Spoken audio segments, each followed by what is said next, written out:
Jean Ordenfall spent his childhood on his family's farm, just south of the Duvet Forest. His parents, Derlin and Macy, had raised him well, teaching him what he needed to know to one day take over. Financially, they did quite well for themselves, carting their crops to nearby towns and cities for sale, although the frigid weather that often surrounded their home did not make it an easy life. As is the case with most youngins living the farm life, John eventually sought to see what else the world had to offer, and so he left in search of what opportunities the neighboring city had for him. It wasn't long before he realized the city life was not his to live. The boy who left, though, had become a man, and the man had met a woman, a blacksmith's daughter by the name of Cerithia. They fell for each other quick, and before they knew it, their love blossomed into a marriage and a son. The son they named Derlin, after Jean's father. Jean eventually returned home to his parents' farm with his family, where they made a life for themselves. A new life for his wife and son, but one all too familiar to Jean. They were happy. That is, until the day vile creatures from beyond the veil made their way into their home. After being driven from his homeland by the insatiable undead that now plague it, Jean seeks out those brave enough to aid him in cleansing his land of the foul fate that befell him and his family, and exacting the vengeance he so eagerly thirsts for. As a child, Celeste Highcrest would never have dreamed of leaving the sheltered life of luxury she had become accustomed to. Born to two noble parents in a land far beyond the Vale, Celeste's childhood had been fraught with expectation. Her father, High Archivist Saran Highcrest, had set high standards for his two children, and the elder of those two elves, Celeste's sister Cressida, had surpassed all of them. Cressida had found her talents at an early age, her nose buried in books, and magic coming to her as easy as breathing. Celeste, however, had struggled in the shadow of her sister's success for as long as she could remember, never quite meeting the expectations of her father, and always the object of his disappointed glances. When the two elves came of age, they sat the entrance exam to join their father at the sanctum, to become mentored under his tutelage and scribe ancient texts in the archives. Cressida, to no one's surprise, had passed the exam with overwhelming success. Celeste, on the other hand, held true to her long-standing tradition of always being second best. It was rare that one should ever choose to leave their homeland, but never being able to escape the constant overshadowing from her sister, Celeste had decided it was finally time to break free of this tradition. For here, she would always be Cressida's sister, never her own person. But if she were to leave, perhaps she could finally forge her own path. She found her way to the dimension door, stepping through for the first time and finding herself in a land strangely familiar, yet unlike anything she had ever experienced. She boarded the first ship she came across, bound for the kingdom of Quell, and spent years traveling these oceans between continents, desperate to find something worthy enough to bring home as tribute to her family. Until one day, the news found her. The door that she had stepped through to enter this plane had vanished, along with every other door that could lead her home. Now stuck, seemingly an entire universe between her and her homeland, Celeste is searching for answers, and some miracle that could lead her home again. Ingwe grew up in an exclusive, reclusive community of druids. His elders, ancient and wise, one of the greatest, his mother, was a great storyteller, and he grew up sharing their stories. While the community has very strict rules and customs and routines, each member is encouraged once in a lifetime to travel out into the world and experience the trials and tribulations, bring back their challenges to share and to tell the story of the world.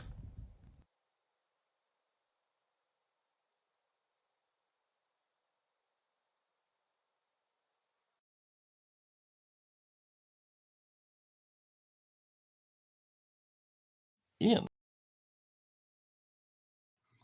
I accidentally muted Celeste instead of everyone, so here we go. Hi. There we go. Welcome back to Monsters and Mayhem, where we sometimes arrive on time. Not today. Not today. What do we have of announcements? We have the usual announcement. Please join our Discord. It is a wonderful place to start a cult. You're welcome to join ours. Actually, you can't start a cult because then we lose followers. Anyway, You can be part of multiple cults. It's fine. Live your best life. Follow so it's your a dreams. cultural. Well, never mind. Multicultural cult. Multicultural. Cultural. That's a good name for a band. Multicultural. Anyway, you should definitely join our Discord. We have dog pictures, we have food pictures, and we have people. And we talk about D&D and stuff. And it's very cool. Woo. Other than that, I don't think we have... Oh, I don't know. I'm not sure we have any other announcements at this moment. That I can think of. No. No one's birthday. Everything's all good. It's all good. Boo, boo, boo, boo. My dog had a tick, and it has been removed. Hey, There you That's go. good news. That's the second Yeah. announcement. That's good. My cat caught a baby eastern brown snake. Oh, Jesus Christ. That's My son was suspended from school. Wow. Well, I have a leak in my wall from my laundry. That's Come exciting. on, Rocto. Now wrap us up. Everyone's throwing something in. Good news, bad news. It's 2 and 2. I can't hear you. He's on muted mute. yourself. All right, That's cool. the bad news. I had a 12-hour workday every day this week. That's the good news. Yay! I feel Oh, well. like a train wreck. It all sounds like we continued off where we left off last week. Yeah. Anyway, Yeah. yeah. My name is Tom. I'm the producer and dungeon master of Monsters and Mayhem. And if you have more dice than gray hair, in my case, I don't have that many dice. But if not, you come to the right place still. So, last week was a little hectic. A lot of stuff happened. Thank you for the gifted sub, Naruto. I love that we do that to each other. Pretty cool. I'm putting on The some hype train. scary music here. Oh, we have a hype train again. I can't see that. Oh, from here. yes. Oh, yes, hype train. Oh, yes, Let me boy. give you a gifted sub. It's funny, it's always the same people who get them. Anyway, so last week, you had a very long conversation about not going into the cursed city that resulted in you going into the cursed city. The twice cursed city. Yep. Within, there was a plethora of undead creatures and unnatural occurrences. You did manage to sneak in seemingly a little easier than you normally would have for some weird reason. You ended up traveling to an inn for no reason at all, where someone decided to go into the inn for no reason at all. And some traps were sprung, and some artifacts were missing. And suddenly it turned into a whole different type of game. Escape. So after fighting zombies, undead werewolves, a zombie dragon with a death knight, several undead knights of whatever they were, there were some ghouls, a bone claw, a flesh golem, and a wall of horses. Which resulted in a about clutch the move wall. from Ingwe that resulted in everyone getting out alive, which could have very quickly turned around to something else. However, you managed to get the hell out of Dodge, and as you're running back towards your camp, that's pretty much where we left off, I believe. And that's where we're going to start tonight's episode, running out of the city.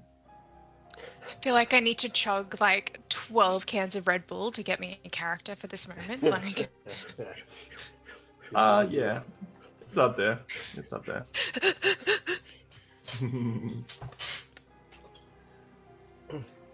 I'll put some Storm on as well. Why not? Oh, is it still snowing? It's still snowing. And are the horses dying? Like, do they like ignore the horses or they kill them? Oh, they. In this moment, when you have reached where you are now, you have ran for maybe a minute. The horses have definitely been killed. They are long gone. But nothing seems to be following you, as far as you can see, at least. Can I look back towards the city to see what reaction from our escape? Is there like green beam into the air or like a wail of horror or something? But you can make a perception check. Perception.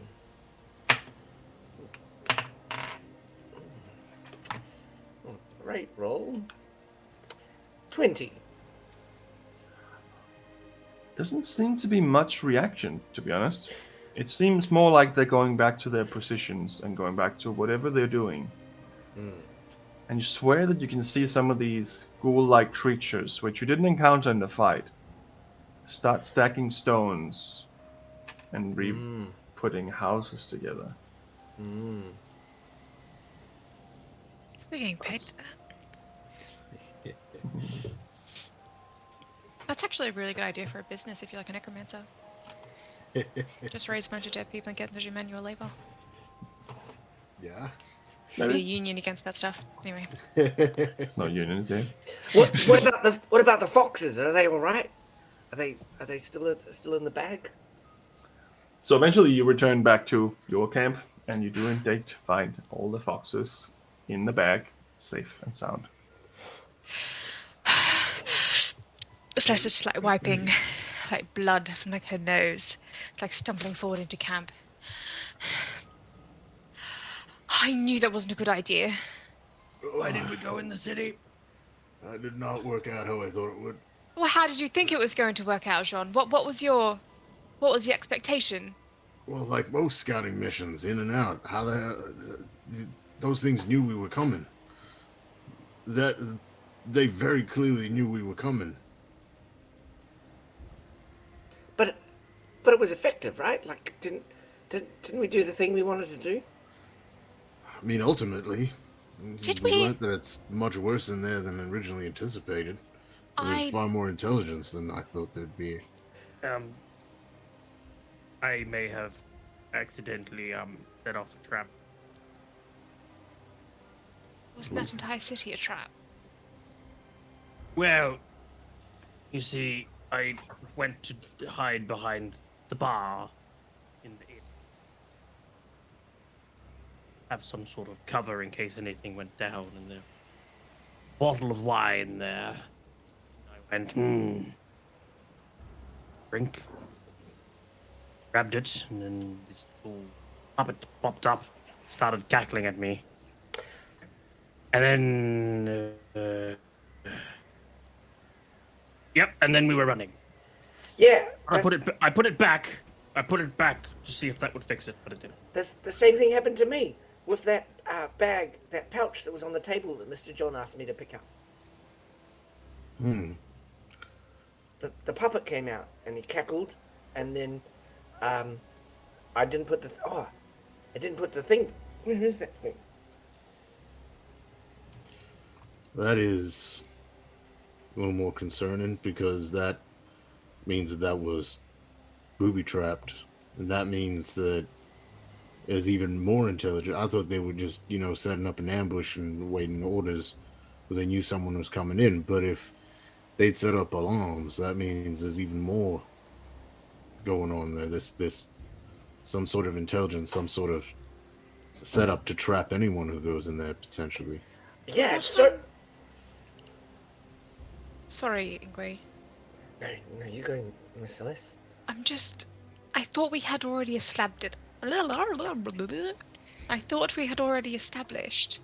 exactly what we were walking into. Drakik and I were very pointed in our explanation of what we saw last night, and Ingwe noticed that he had seen someone that we had previously met, who went by the name of Death, and I feel as though we got nothing out of that endeavor that we didn't already know. Absolutely not true. We now know how the traps work? See here, hold this. See, there's like, and I will hand you a pouch that has 370 gold, 100 jewels, 100 gold worth of jewels, and a little metal rod. See, the other thing we know is from the point in which we set the trap off, it takes exactly 36 seconds for death to arrive on the dragon. And they were definitely setting up to try and encase us, to try and trap us in the space. So we can use all of that to our advantage when we go back in tomorrow to try and kill him. No, wait. Tomorrow? No, that's... I can barely stand, let alone walk. Oh yeah, that's right. We're gonna go and get some more people. I remember the plan. We're gonna go and get some more people, and we're gonna come back, and we're gonna rid John's land of the scourge. Well, the information you stated is definitely what we learned for sure, and yeah, I don't think we should come back so soon. There's definitely more going on there than initially anticipated.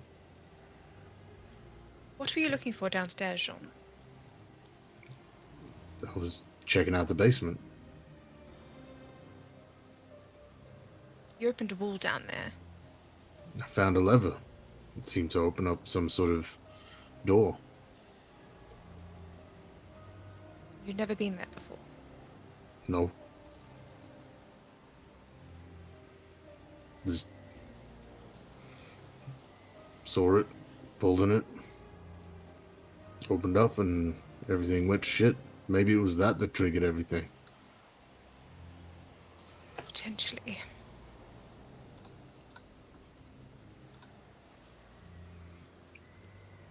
Well, we found this bag and not a lot else, except for the information that it takes 36 seconds for death to arrive riding on an undead dragon. We also know that the daylight spell doesn't work very effectively. We also know that it was really useful to have the war paint. I used all mine. Do you have some more, Celeste? I have one more. We learned lots. We learned lots of things. So if we were to, if I was to organize when we come back, I mean maybe Mr. Drecker, he's from the warrior class, so he's more likely to be the general. But if we were to be the general of an army, rather than going all the way in, we could just send in a party near the edge and set the trap off. Be like, oh no, we're just a band of adventurers, and then the trap would go off, and then death would come, and then people could be shooting the dragon with flaming arrows and stuff. Yeah. Right. Look, that sounds all well and good. They are undead, you know. Yeah, all the other minions, but how do you kill? How do you kill what is literally already the king of the dead? Did anyone hit him? No. That would have been useful. Mr. John, why didn't you hit him? I took a swing at him, but unfortunately, wearing too much armor, so I believe it just sort of glanced off. And then after that, I realized how many were around, and I had to get the hell out of there. Try to draw everyone over to me, but that didn't seem to work. Which is another thing I guess we learned. They don't really give a shit about loud sounds. And your wife was there. Yeah. She seems to be. Yeah, she seems to be showing up, and she actually joined in the fight. I thought maybe you saw that, so I didn't think to mention it. But yeah, she helped ward off a few of those creatures and helped me get out of there. No, I didn't see you until we met at the gate. Yeah, fair. Right. So, with all of that said and done, I know it's only been 10 minutes, however long it's been since we went into the city, but I really, really need to sit down and to recover some strength. I feel as though I'm going to pass out standing. Yep. I've lost a lot of blood. Oh, can I help? Sit me down. I'm not that I mean, old. He, I can. Oh, I've used all my spells. No, it's fine. I can heal myself magically. I just I prefer to just sit down. Now the adrenaline's wearing off, I can feel my my limbs going numb, the cold. Brew myself a nice cup of tea, sit down by the fire. We can discuss what our next move is, which I'm assuming is going to your farm, Jean, so that we can check on your son and do what you need to do with your father. Yeah, I believe so. And no more excursions along the way. Yeah. Right. I think I can help us all for a second here.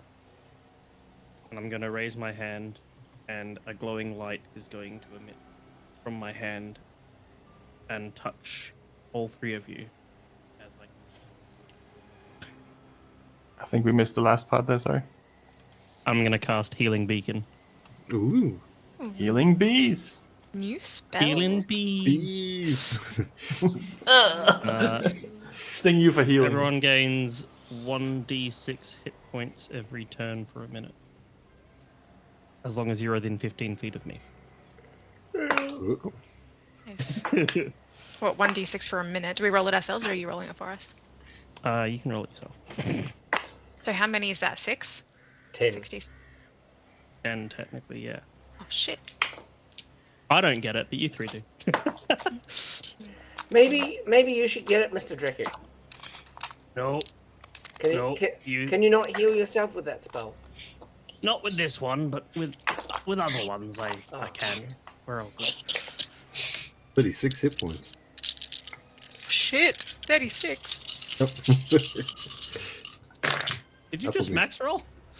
Oh, No. no, that's 696. Yeah, Six. yeah, 12. 13, slightly 14, above average.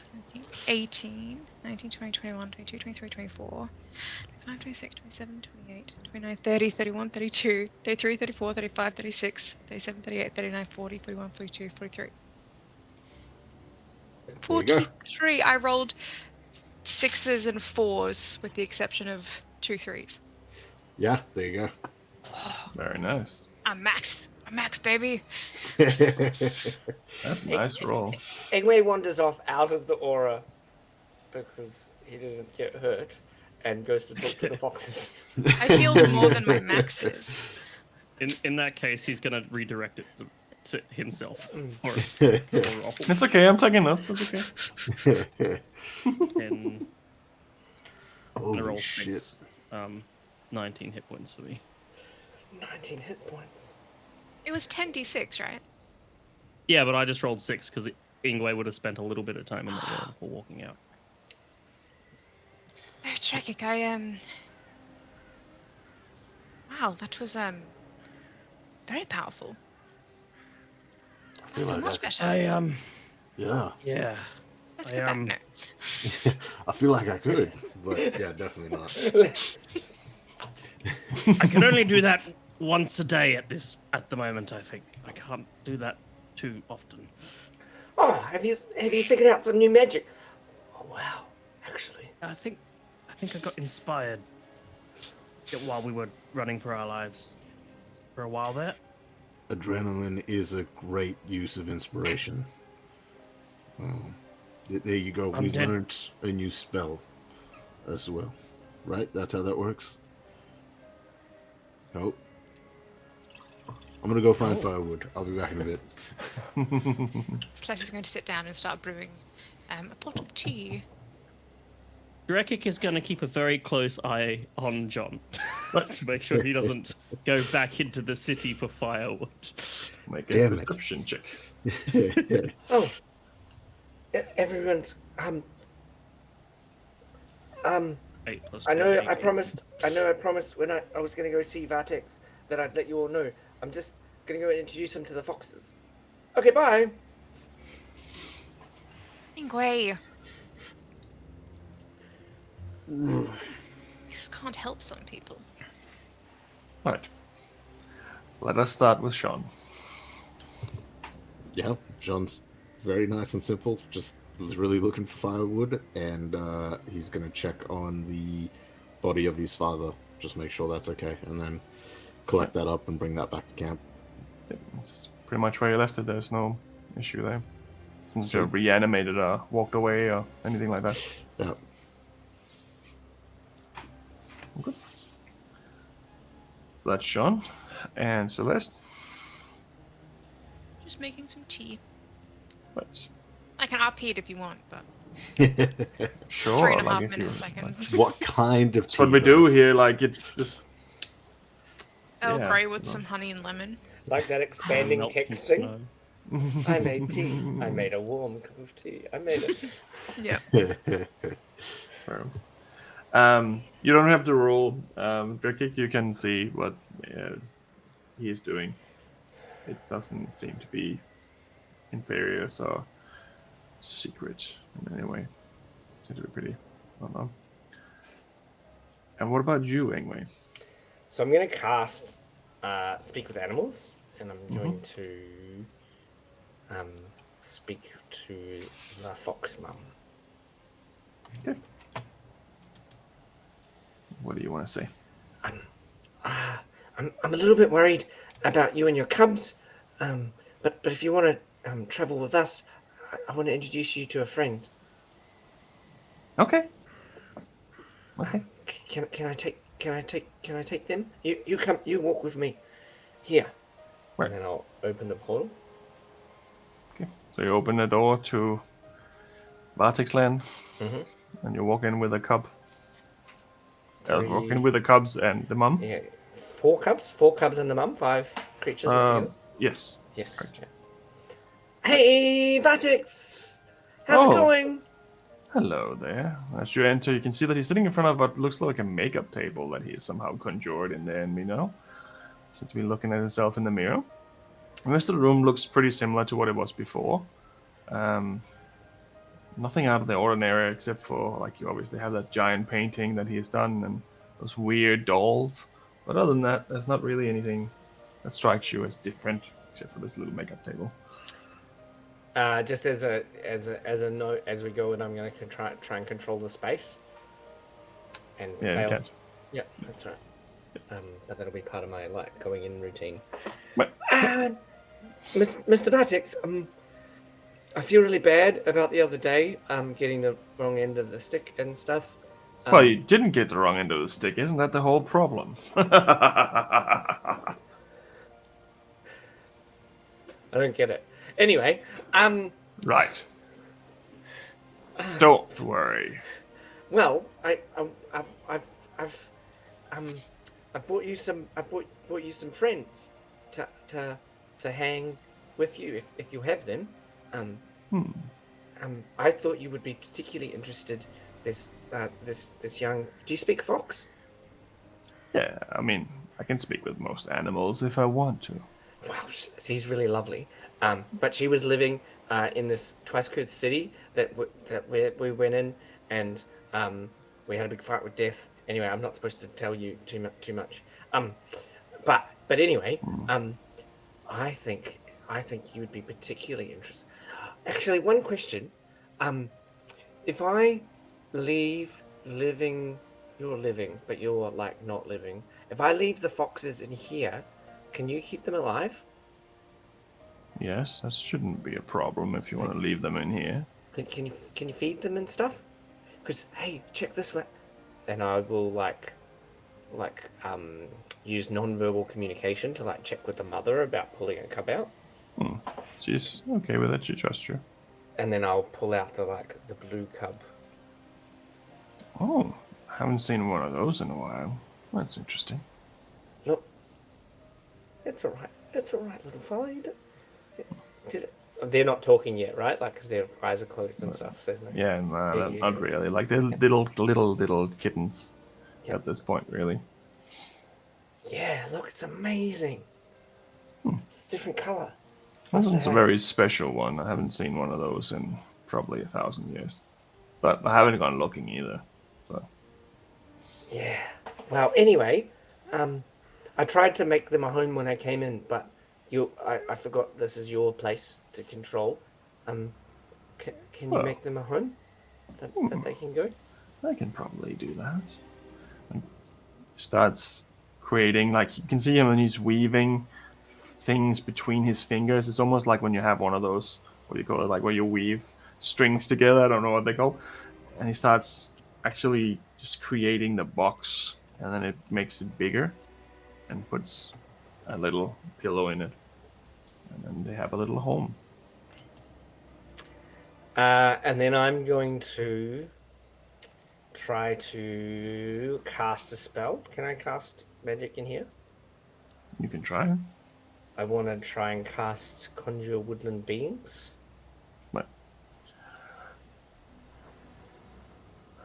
roll an Arcana check.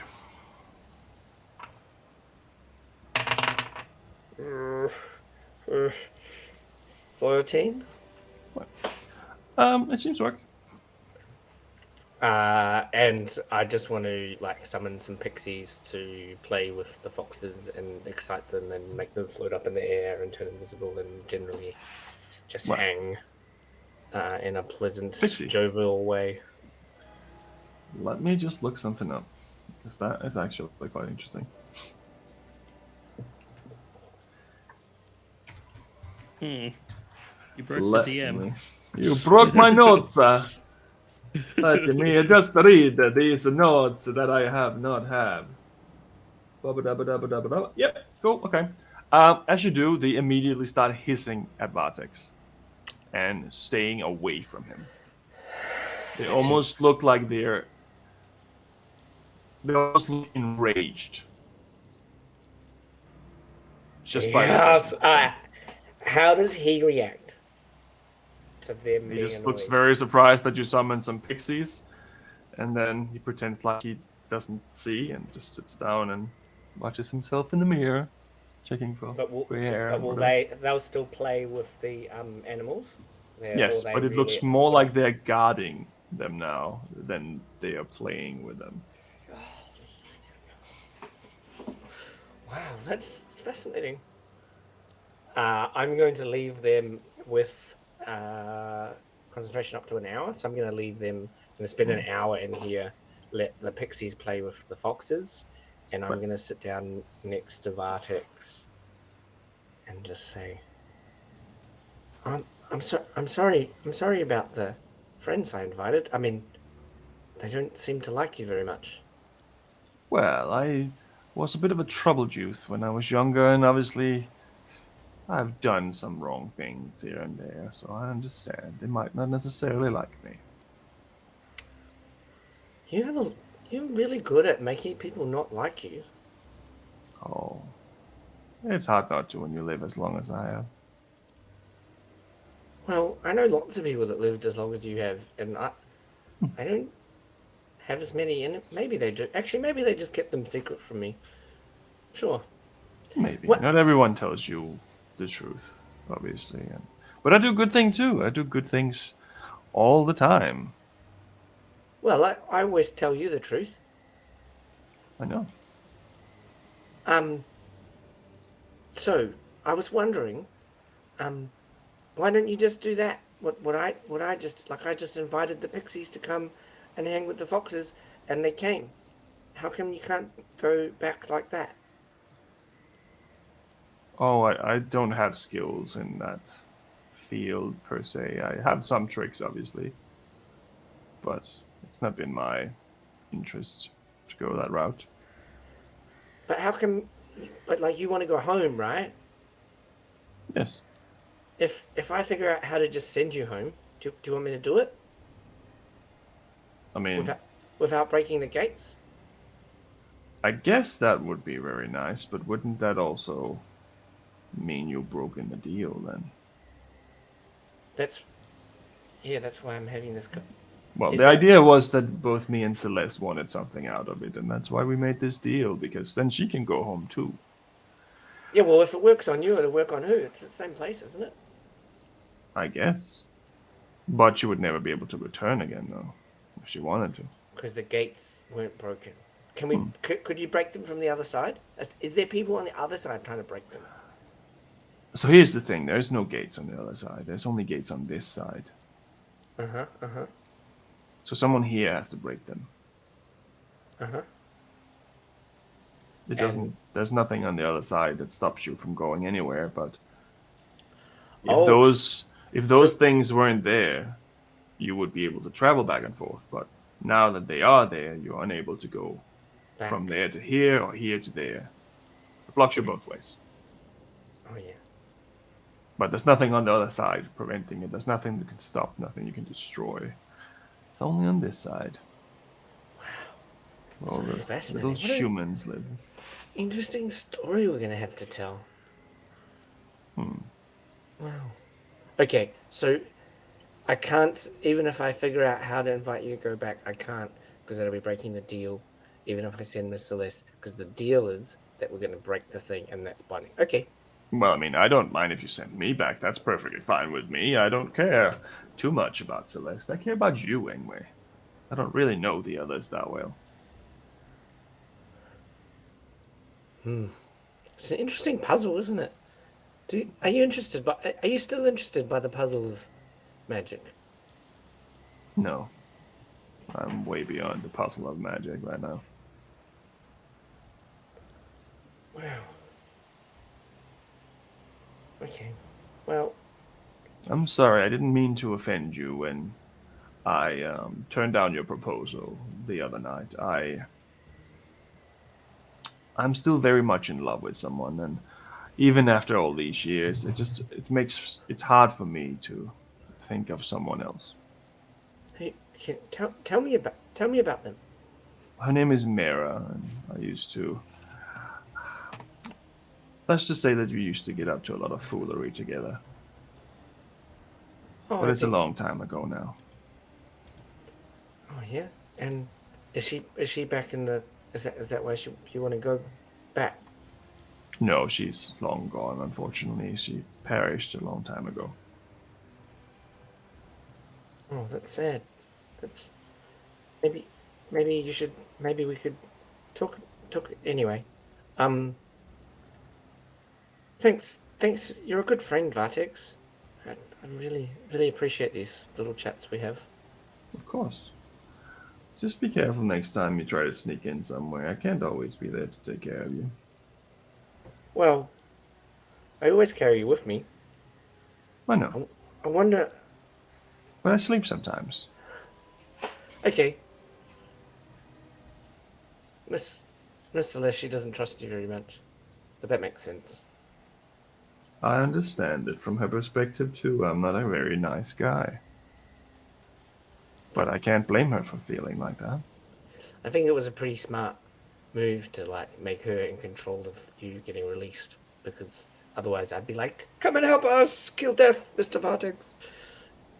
Well, I probably would have come up with something similar myself, to be honest. I'm tired. I want this to be over. But I want to see my home one more time. Oh, well, better get to it then. So I can leave the foxes. They can hang. Yeah, you're perfectly fine to leave them here if you want. The pixies are gone. Why did they make that rude face? Be nice. You're supposed to be nice. Stop. Oh well, they're gone. How unfortunate. Anyway, just remember, the only good pixie is a gone pixie. Hmm.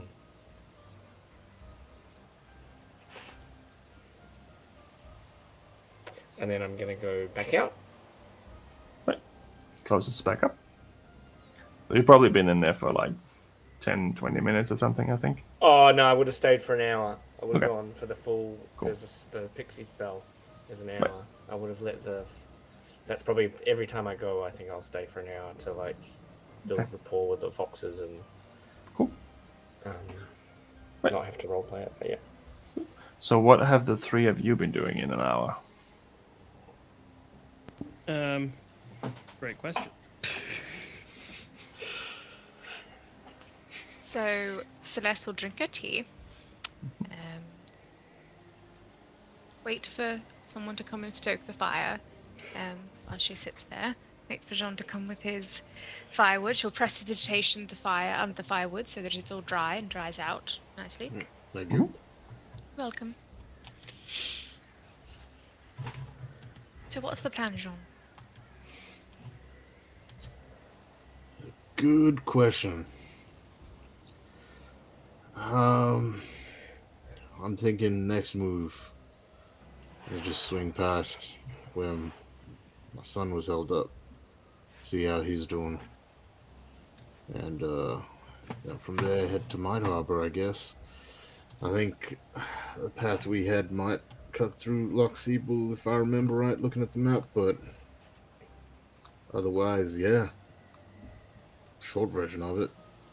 Make sure he's alright and then move on to my sister, make sure she's all good. Do you know that your son is definitely still there? How long has it been since you left him? It's been a couple days since we spoke to him, but you raise a good point.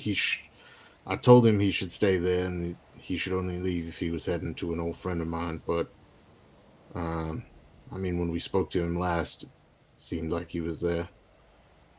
I haven't heard from him since then, but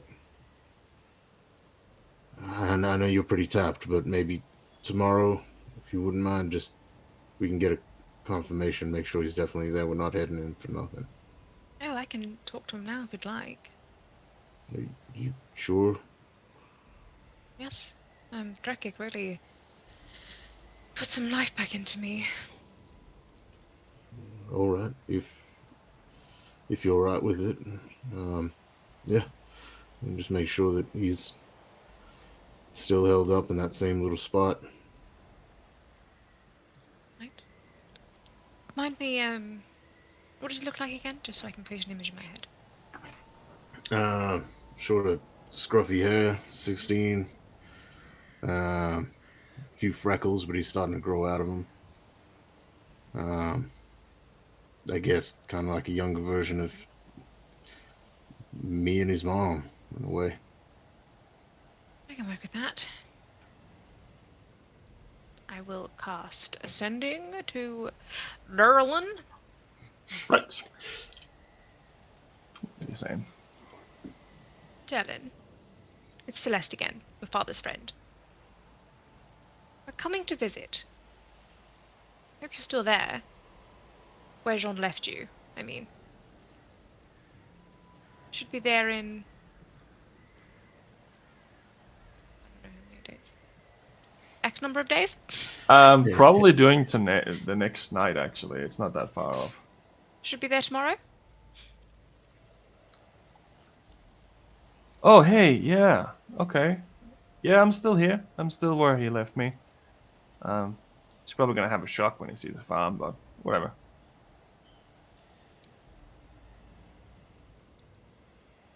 Well, he's still there. That's good. Yes. I'm sure he's very, very excited to see you. Yeah. I mean, I'm excited to see him, so... How long has it been since you last saw him? It's been a while. I mean, I can't pinpoint precisely, lose track of time a bit out on these long journeys, but got to be close to a year. Right. Well, I suppose we'll see you tomorrow. Good, I'm glad. Wonder what the hell he's been doing. How he managed Learning magic, apparently. Well, yeah. How the hell did he manage to do that out in the middle of the bloody woods? Well, you could ask the same thing for Ingwe. Oh shit! Did he pick up druidic things? Potentially. Well, fuck. All right. Speaking of, where the hell is he, anyway? He said he went in a while ago, right? Don't know why.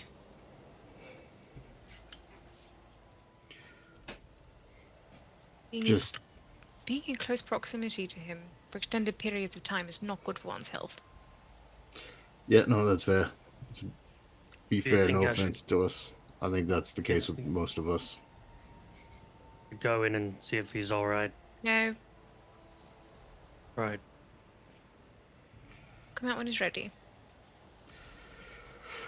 Well, it was lovely to see you guys. You stay there. Bartex will look after you. Don't worry. Yeah. Oh, yes, I'll bring the pixies back when I come back next time. Okay. See ya. Bye. Hey guys. How's it going? Are you feeling hey, better? Ingrid. You Welcome doing? back. How's Vartex? Yeah, better. All right. Hey, Miss Celeste. What do you think of pixies? Entertaining.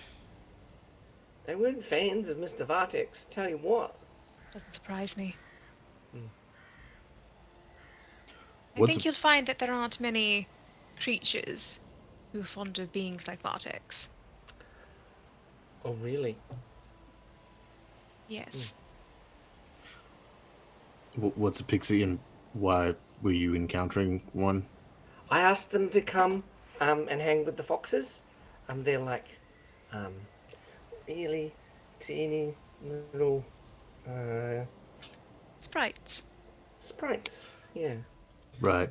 Fair enough. I thought so. So they kind of match the stories about them, like the. They like drop stardust as they're flying. They play tricks. They like make people float and like turn invisible. Yeah, I'd heard some tales. I thought they were always just fairy tale things. That's why when we met the Pixie King and it was some sort of wolf thing, I thought, well, I guess pixies ain't what I thought they were. But nope. Cool. Good to know. It's good when Unless your you're stories turned are into honest. a wolf by a pixie. Could be. Yeah. Pixies can turn you into other things. Cool.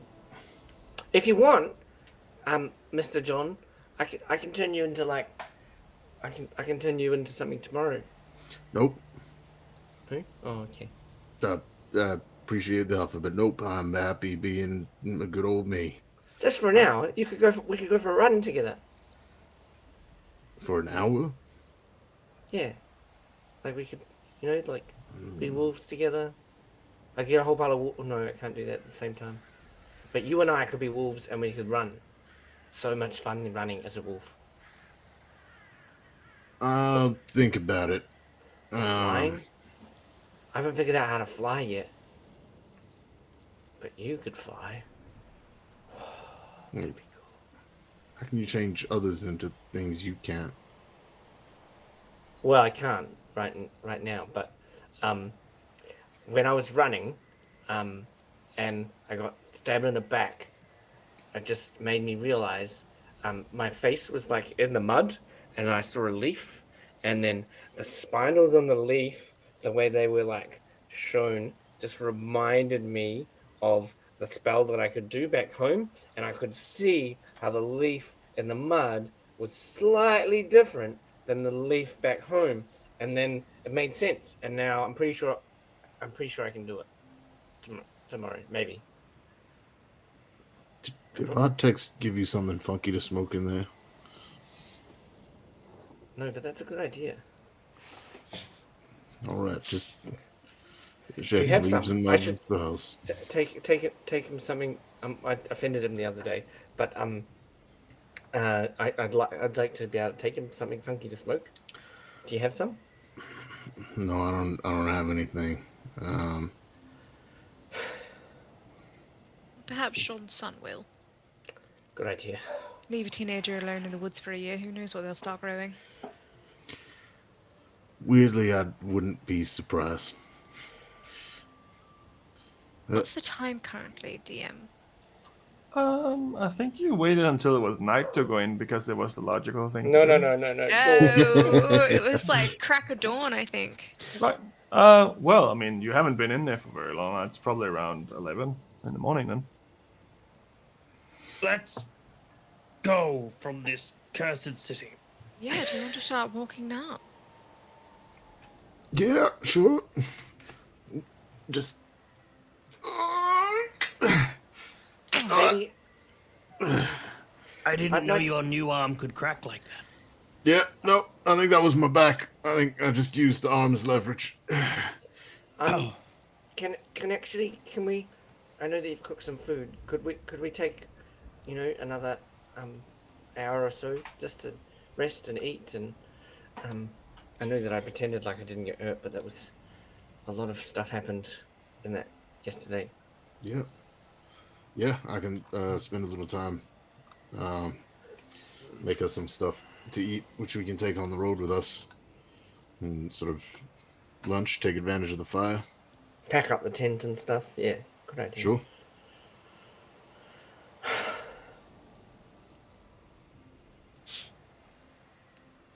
While that's happening, I am going to go into the tent while they're cooking and eating and whatever, and I'm going to sit down on my little area and ritual cast Identify on the contents of that pouch that Igwe gave me. Just in case anyone is doing short rest things while this is going on, I'll just give you a heads up. While I'm cooking, you can add an extra D8 to any hit points any hit dice you use to replenish health.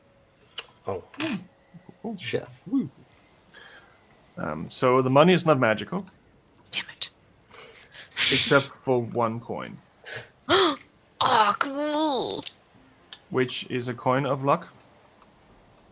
That gives the user the option of re-rolling one failed D20 dice roll of any type once. After that, it consumes the coin. So it's a one-time use. So what does that leave it with? 300 and... 369, I think. Oh, it's 374, I think. 374. So as I said, it was 375. Yep. The coin looks just like another coin. You can't see any difference. If you hadn't cast that on it, you probably would never have known.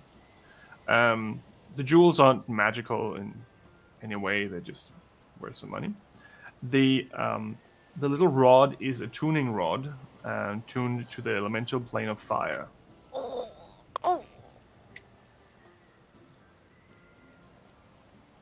That's it.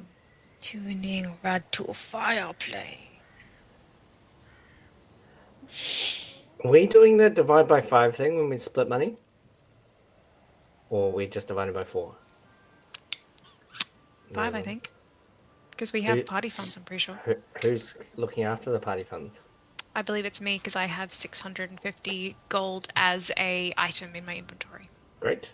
Good to know.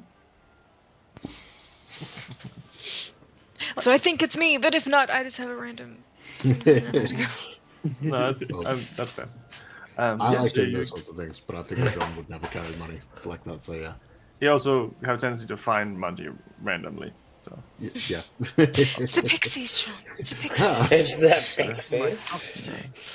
But yeah, you get a short rest if you want to, and you get extra hit points if you want to eat John's food. Of course, you want. He's always Just an three amazing cook. temp hit points. So the temp hit points thing was used up before we went into the city. Yeah, that's right. But yeah, during a short rest, if we have a fire and place I can cook, if you spend hit dice, you can get an extra 1d8 health for each hit die you spend. For each hit die. Yeah. That's handy. Yep, real good for when you take short rests. No other uses. That's big. Dungeon crawl though, because that's Yeah. like you could do 3 or 4 short rests instead of. Yeah, that's Yep. handy. That's handy for a druid too. You just go through your hit dice fairly quick as well. So Yeah. yeah. So what is your Um, plan then? Are we? Do you want to split the gold? If everyone gets, what's that, 75? 75, and then give the party fund 74. Use the Right. luck. And if you want to, you can also just count the jewels as money if that makes it easier. If you want to, if anyone wants the jewels for whatever reason, I that's think we also should an keep option. them as Yeah. components. Yeah. Do you want Perfectly me fine. to, keep those in the inventory? Yeah. But I definitely have jewel stuff on the horizon. Cool. Cool. I'll just if it make it easier for you guys. There is so much wealth just lying around in random buildings in this world. You'd be surprised, Drekik, at the amount of things that can be found. We'll just I've leave been them on lying fields of war. I've seen wrecked buildings. And we just found this much gold lying around in a building? there. Well, look at the price you paid for it. Nothing comes for free. I feel like it did. I mean, we're all right. I don't know. I think I probably lost about 20 years of my life. I wouldn't do it again, but, like, I feel Wait. like we came out all right. But we are going to do it again, Mr. Drekik. We're coming back to rid the land of the scourge that's killed John's wife. John's wife's stuck there. Yes. I suppose we'll have to do it again someday, but maybe not today. Next week. Next week. We'll figure it out. But yeah, you ain't wrong. I've seen more money in my time with this lot than in a couple years worth of work. So Really? It's interesting. I mean, Suppose. yeah, the 4,000 that was dropped for a single job and a couple of hundred. I mean, that's big money.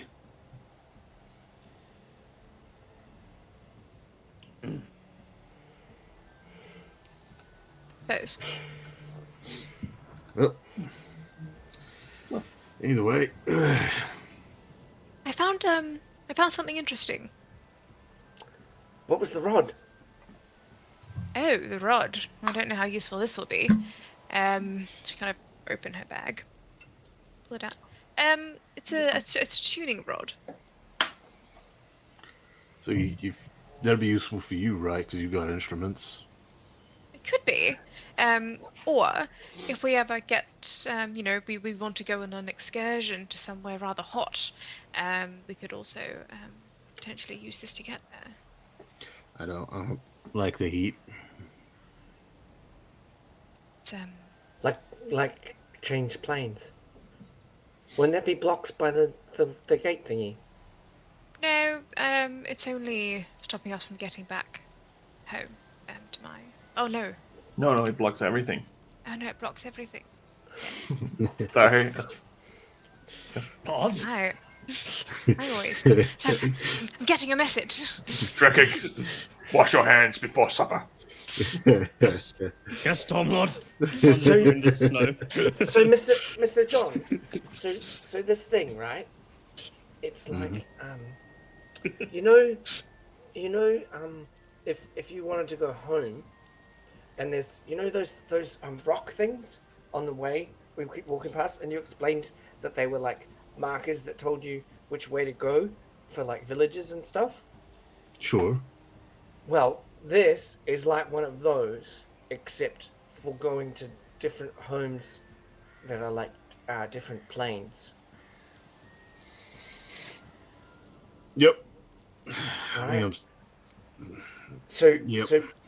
I use the trees, right? And Miss Celeste, how do you go home? You can usually go back to your own home, but if you want to go to a different person's home, then you need like a signpost. Essentially, it's like an anchor. Okay. Yep. Just I follow thought I the had thread. it. Right. Okay. I was gonna say like a key, but I guess that makes sense. So you're pulling on the line. Okay. I think I understand how those things work.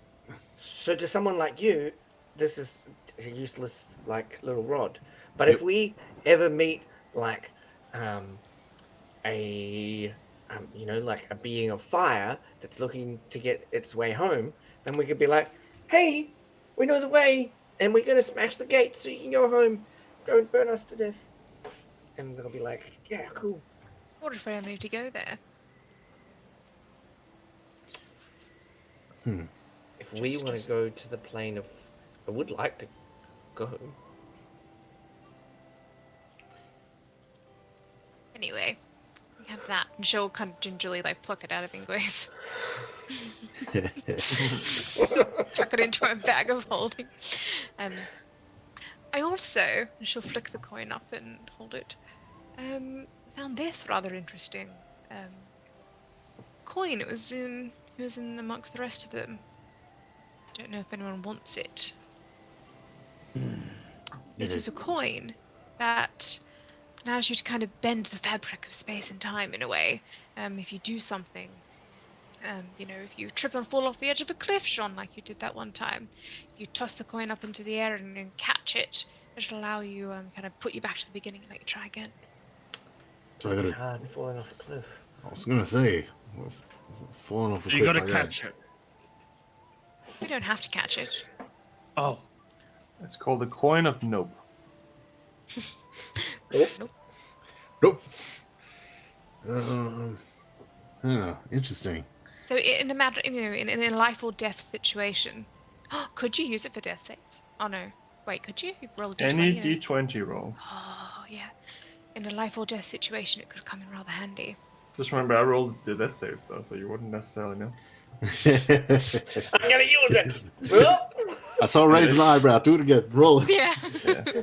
Okay, it's now a natural one. Your character is now dead. Nope.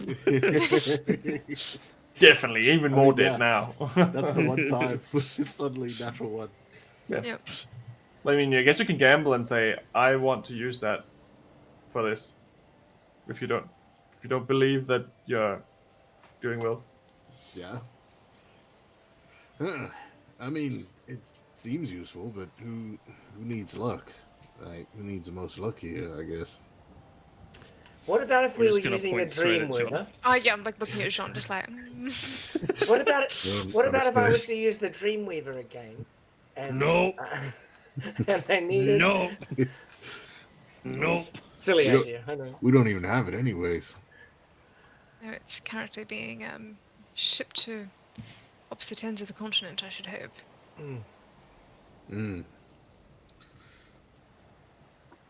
Jean, would you Yeah. like this coin? I mean, I can see it being useful for any of us. I feel bad taking these things. I'm already. Runs into zombie village. Yes. Well, I already used a bunch of our wealth to collect that armor. And, I mean, you got me this axe. I feel like I'm starting to be more magic than not. What's wrong with that? Well, nothing. I just figured you lot of magic, right? Doesn't it We make more create our sense? own magic, Jean. I feel as though you could use all the help you could get. All right, if no one else wants it, then I'm going to try to take the coin with my invisible mage hand out of Celeste's hand and put it in John's pocket. Without anyone seeing it, or just a thing? No, like, I'm assuming Celeste is holding the coin up for John, and he's like, oh. I couldn't possibly. that's a hell of an impression. Well, I mean, would Celeste let this I happen? couldn't possibly. Yeah, I think so. Like, if she knew it was Ingwe doing it, then... And she's, like, holding it out to Jean to take. So it flies over and puts herself in Sean's pocket. It's flying. Why can it float? Why is it coming to me? We're just being very forceful. This is yours now, Sean. Remember what we said Okay. about helping each other and accepting help when it's given? Sure. And I appreciate. I mean, I accepted it in the end, but I just this screams. I mean, panic noises were more so for the fact that it just floated here. I mean, was that one of you? Yeah, that was the other thing that I saw in the leaf. You know how I can talk in your mind? Yep. Yeah, now I can also push you with my mind, which is handy. Okay. Yep. Interesting. Hey guys, Is it concerning to any of you that the undead in that city called themselves the Legion? We kind of already counted that before, Right.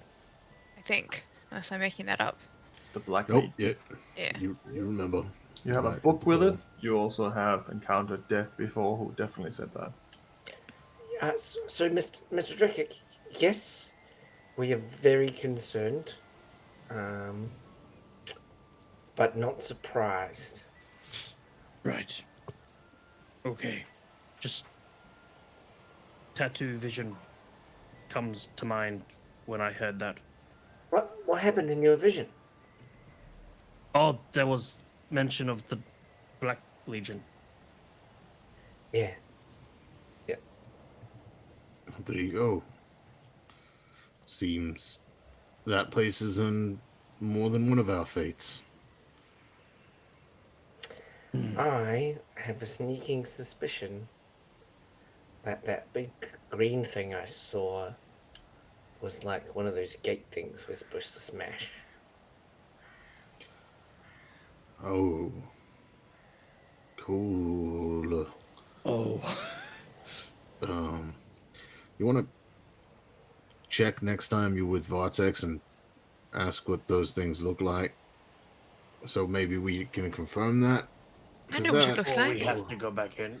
Celeste knows. Did you see it? When we... The gate? Can you... I'm blanking. Can you refresh my memory on... No? So you're talking about the wards? Or what are you talking about? Ingwe's like pulling shit out of his ass. I don't have Right. I don't have a real specific like note because my notes are like 12 words. I definitely, from a meta perspective, don't have a note that everyone else has missed. Okay, because I was like, Well, I mean, Celeste definitely have seen how both the wards look, which you're supposed to smash, and how this tower looks, and they definitely don't look the same. Okay. From what you could see, at least. I mean, if something else happened to it, but... Ingwe has not seen the ward things. No. And we'll make that very clear as he describes the tower. And then Celeste can be like... That sounds like some sort of powerful object that could hold at bay some shit. If we smash it down. Makes sense to me. Is that what they are, Celeste? no. Yep. Although, it does have something to do potentially with the God Gate. Is that correct? God Hammer? Which part? The tower, what Ingwe is describing, is the God Gate, correct? Not the Sumerian wards. I think he is describing the tower inside the city you just came from. Oh, I thought he was As far as I understand, he's describing the green tower within the city. Definitely, just the came city from. that we've just been in is the center of everything. It's John's thing. Where the campaign is over once we defeat this thing. Right. That is Ingwe's I got story right now. I have been brainwashed enough to know what. Sorry, he means. I thought Ingwe was talking about the vision because we jumped from like what Drekik's vision was that he had with the Yes. thing. And Ingwe is saying he had a Right, vision of right. that thing, and then you've all gone, no, that is not what was in my vision. Sorry. Very, very different from mine. No, I think that this is just a tower. It just houses something fiendish. Good. More shit. When are we going to go find John's son? I think you're already on the way, aren't you? Have I we thought already you were left? doing this. I thought you were doing this for traveling. If not, that's fine. Whatever you want. I didn't know Got if the we'd left tent there. Yeah. I would be happy to do so. Sean would have just packed his dad up nice and tight and headed off. Celeste would have said, let's pack up the tent, and then not packed up the tent. His group and dad's.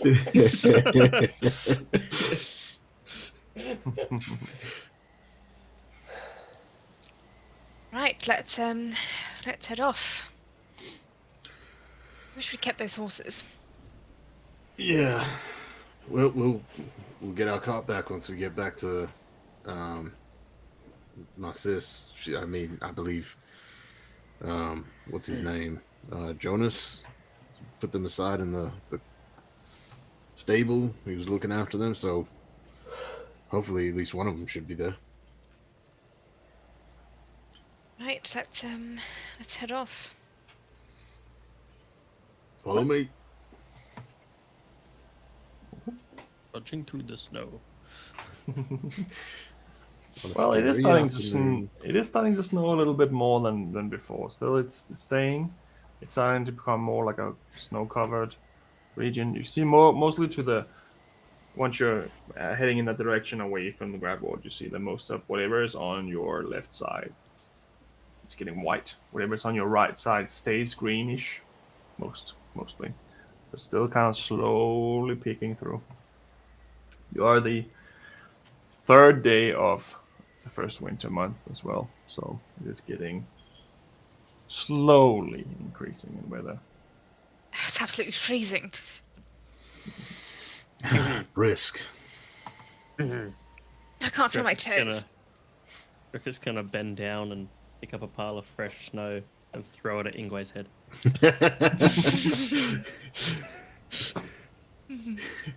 Yes. Fight.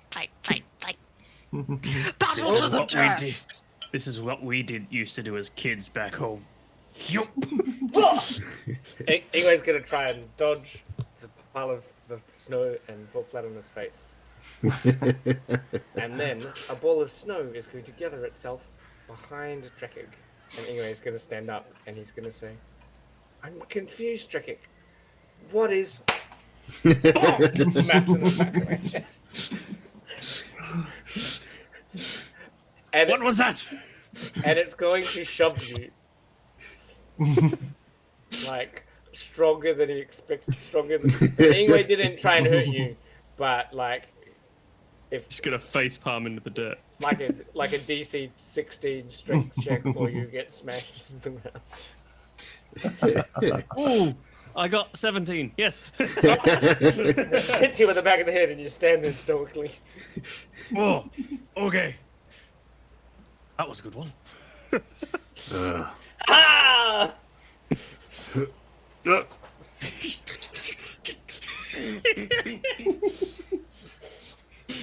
I guess we just started a snowball fight. Oh man, it's been a while since I've partaken in an ice orb fight. Don't think you're getting out of this, Celeste. Shield.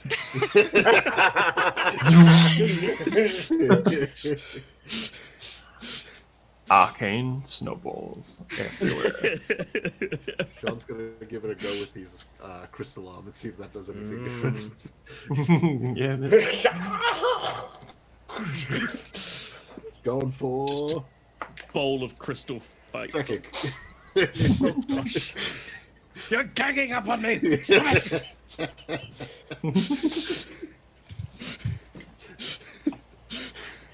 The first arrow of war came from you, my friend.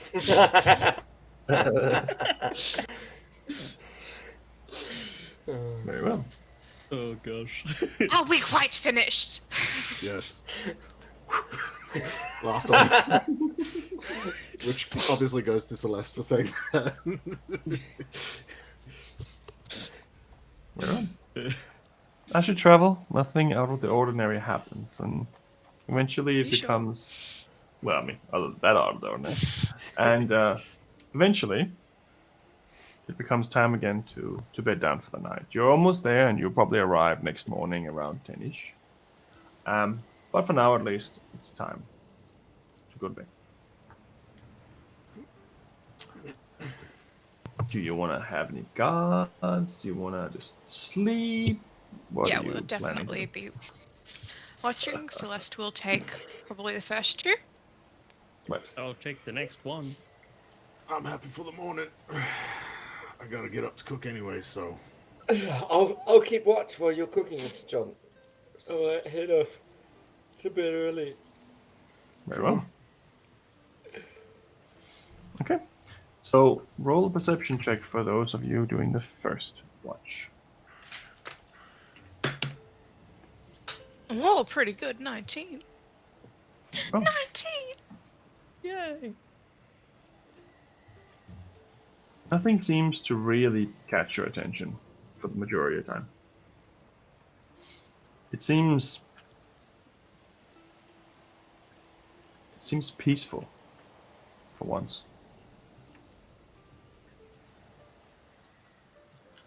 And were you the only one rolling, or did Drake roll as well, or whoever? Who No, else was I'm rolling? third watch. So. Okay, so you're just you for the first watch. For the first Right. two. First two. Right. Nothing seems to catch your eye as dangerous. It's getting cold, and you can definitely feel this is a shift, a very drastic shift in weather. And you guess that it probably will be maybe a few weeks before most of this region is engulfed in snow, and it becomes like a little harder to travel. And as you ponder about that, you smell smoke. You smell tobacco. And you notice on your shoulder there's someone sitting there. And you see Alexander. Sonos, or Alexander, wearing a little detective hat, smoking a little pipe. I love him. I can deduce that there's no one in the second location that looks like what you have described to me. Oh, who smokes this fuck? That's really, really bad for your health, Alexander. Plus, it leaves your breath absolutely vile. Yeah, it sucks. Anyway, whew, never doing that again. Whew. How are you? Right. You look a little cold. It's freezing here. Can you feel temperature? Not really, to be honest. Don't really have physical form in that sense, which is kind of lucky for me. It looks like. Can't feel my toes. Hate it here. It's cold and it's wet. My socks are never dry. I haven't been for the past week. Well, then why do you wear socks? And I'll get blisters if I don't wear socks. Well, it's been a while since I had a blister, but yeah, I guess so. With the amount of walking that we do, I've walked this much in my entire life. Why don't you just get a horse? Well, because I'd probably keep dying if we did. We do have a horse. It's in Kingshelm. Then we had to fly and we got teleported. Kind of hard to keep track of horses when you don't know how you get to the next location. Okay, very well. I guess that makes sense. I'm having a hard time keeping up with, being a normal person anymore. I've been in this body longer than I can remember now. It's only been, what, a couple of months? Still a pretty long time considering that you literally never sleep. It's true. But, I mean, yeah. I wonder what will happen What? when he's let back. Oh, you mean the Vargas guy? Do you reckon that will help you? I don't think that's going to fix me. I think whatever happened to me is something completely separate. I thought it was him. Well, That no, caused I did the ritual by myself because I wanted to find him so we could get you home. So it's not really related to him specifically in that sense. I don't quite know how to fix it. I've got someone that I can ask questions of. They may know. Okay. Yeah, I'm not quite sure what to think of it. Maybe I'm just stuck like this forever. No, can't be stuck like that forever. Forever is a very long time. Well, it's only been a month and I'm already feeling like this has been forever. Yes, Time it does is feel that way relative. sometimes. Alright, I just wanted to give you an update. I'm heading off to the next spot. Should I wear like a pirate outfit? Well, no one's going to see you, right? I know it's more for me. Like, I'm gonna be a pirate, You should wear an eye patch. right? And I'll be super cool and I'll wear two. And places 2 eye patches, and then he nuzzles you a little bit, and he flies off. See ya later. Stay safe. Hits a tree. Okay, maybe 1 eye patch. And then he flies off and turns I am invisible. comforted in the fact that he can't die in this form. It's one thing he's got going for him. Well, but other than that, your watch is perfectly fine. Very harmless. And for the Sure. second one, you don't have to roll for that one. Nothing else happens there either. She will spend some time composing her epic ballad, the Tales of VK Incorporated. I'm doing that. Not a problem at all. Oh, Until and then the end. she'll go, and then before she'll kind of reach over and wake Drakik up.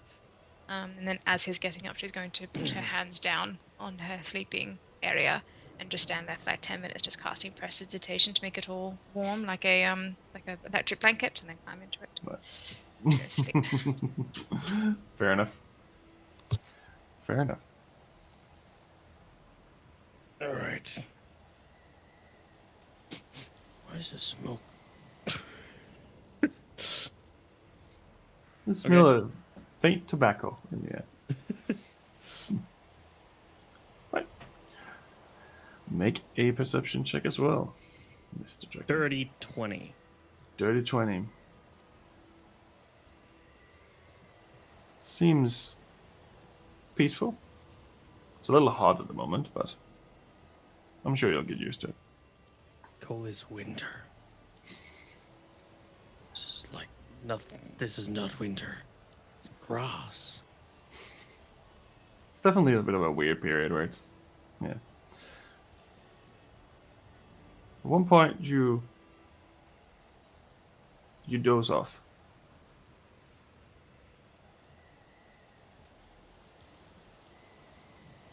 And you have this flash, a vision, an image of that stone arrow that you found. And you wake up like, or, Okay. and then you hear a child's voice. Why don't you ever do anything funny, Drakik? And that's it. Hello? Hello? Okay. He's just gonna sit and think about that for a long time. And then he's gonna wake up Jean.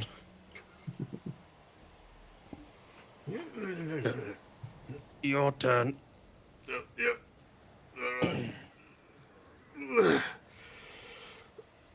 I'll go get Ingwe. And before getting Ingwe,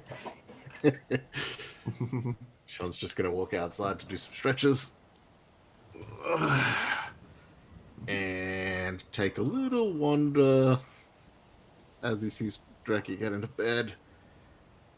And once he gets about, like a minute or two away from camp, he's going to, still in sight, but, stepping away, he's going to look down at his arm. Hey. That was a bit of a fucking trap.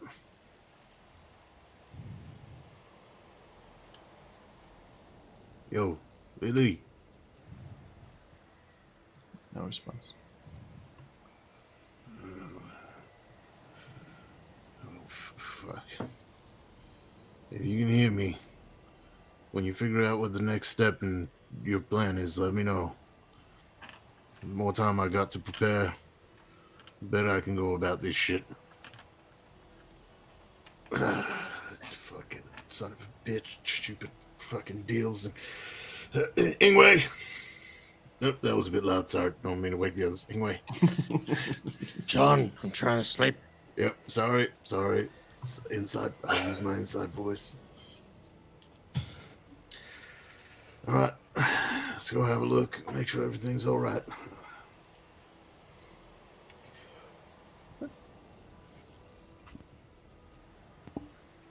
You can make a perception check as well.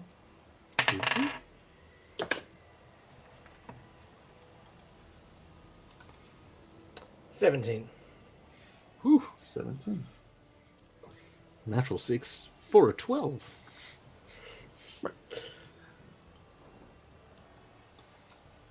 seems to be a time of peaceful reconciliation with your bodies and minds. Seems almost to have a sense of serenity within the cold snow falling and the green pastures on the opposite side. You feel like you're not alone, but not in a way where someone's watching you. You feel not alone in the sense of someone's on your side.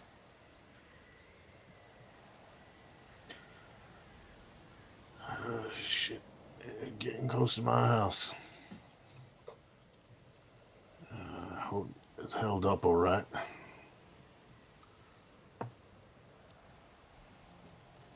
Well, before I cook, I'm just gonna go do a bit of reading. Keep an eye open, but I'm just gonna sit over here anyway. I'm gonna go pull out the prayer book and try learn a little bit more about the Stormlord. I'm sort of keeping an eye out and then prioritizing the watch. And then, yeah, once it eventually gets close enough to morning, rice and rations, put them together, bake a couple breakfast balls for the day. And then, Ingwe's going to spend the watch trudging through foraging for aromatic herbs and mushrooms and other good things that you can find in the winter when you're really good at that stuff. Just make a general survival check, I guess. Or nature, depending on which one you want. 10. Well, it's not bad. It just takes a little longer than you expected it to. You can definitely find some herbs and stuff like that. There's some that are good for tea as well. Some that are just generally relaxing. Was there anything specific you were after? No, I was just trying to support John in his cooking and just generally continue the mode of going and talking to trees and birds and. Yep. You find a few herbs. You find a little bit of a spice.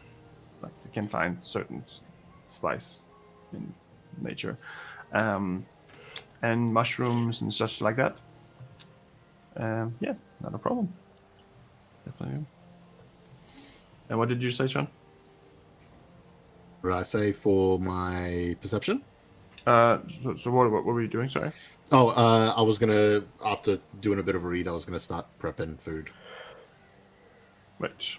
Yeah, no problem. You can definitely do that. You get some fresh mushrooms and some berries and maybe some nuts. There'll probably still be some nuts, especially coming into winter. Sweet. Borrowed these off a squirrel. I'm surprised to let you take them. Well, I guess you can speak to him and make deals or something, right? Yeah, I gave us some berries. So it was a good deal fair. for him. All right, yep. I mean, that's literally one of the early lessons we have to teach our kids out here is don't take the nuts from the squirrel. So, yeah, well done. What happens when you take the nuts from the squirrels? Well, you see, most of us don't have the ability to make a deal with it, so they usually lose their mind and attack, and they're kind of wily little motherfuckers. Yeah. Yep. Well, I mean, this will definitely make the best breakfast we've had in a couple of days. We really got to get ingredients when we get back to King's Helm. Get ingredients. Good thinking. All right. Everyone has a lovely breakfast. It's very fresh, very earthy, and wholesome. Hidden the long rest button. Sure. And each of you have a snack, or whatever you want to call them, which anytime you eat it, you get 3 temporary hit points. It lasts for 8 hours in the day. 3 temps. Oh. Very Thanks, well. John. Pretty No good. dramas. I figured after Better yesterday. Better than plain rations and rice, I'll tell you that. I am no longer resistant to necrotic damage. No. Oh, neither am I. All that would have worn off now. They're just like smeared paint now in the morning. It's like partly faded. You just look like pandas now. But Thank yes. Ingwe for spicing up the meal. Ingwe found a few extra goodies in the woods. Thanks, Ingwe. Definitely some good ones. So, we were talking yesterday about horses. Do we want to take horses for the rest of the trip? Would make it quicker. I'd absolutely love to take horses. Can we get horses? No, we've got to be horses. I'll be one, and Dreki, do you want to be the other? John? Celeste, have you been a horse before? Don't, maybe. If I did, it was a very long time ago. Maybe a pony. Do you want to be a horse? I'd rather sit on the horse than do the actual running, if I'm being honest with you. I'm confused. How can I be a horse? Here, hold my hand.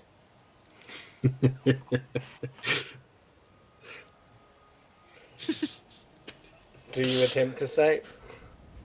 I don't. Well, now you're a horse. Can I still speak? Oh my or not? gosh. No. No, you cannot speak. You are now polymorphed into a horse. And I'm just Celeste going is to sprint around in circles for a couple of seconds. Celeste's going to look at Jean. She's going to go, I'll ride Ingwe. Yeah, that sounds about right.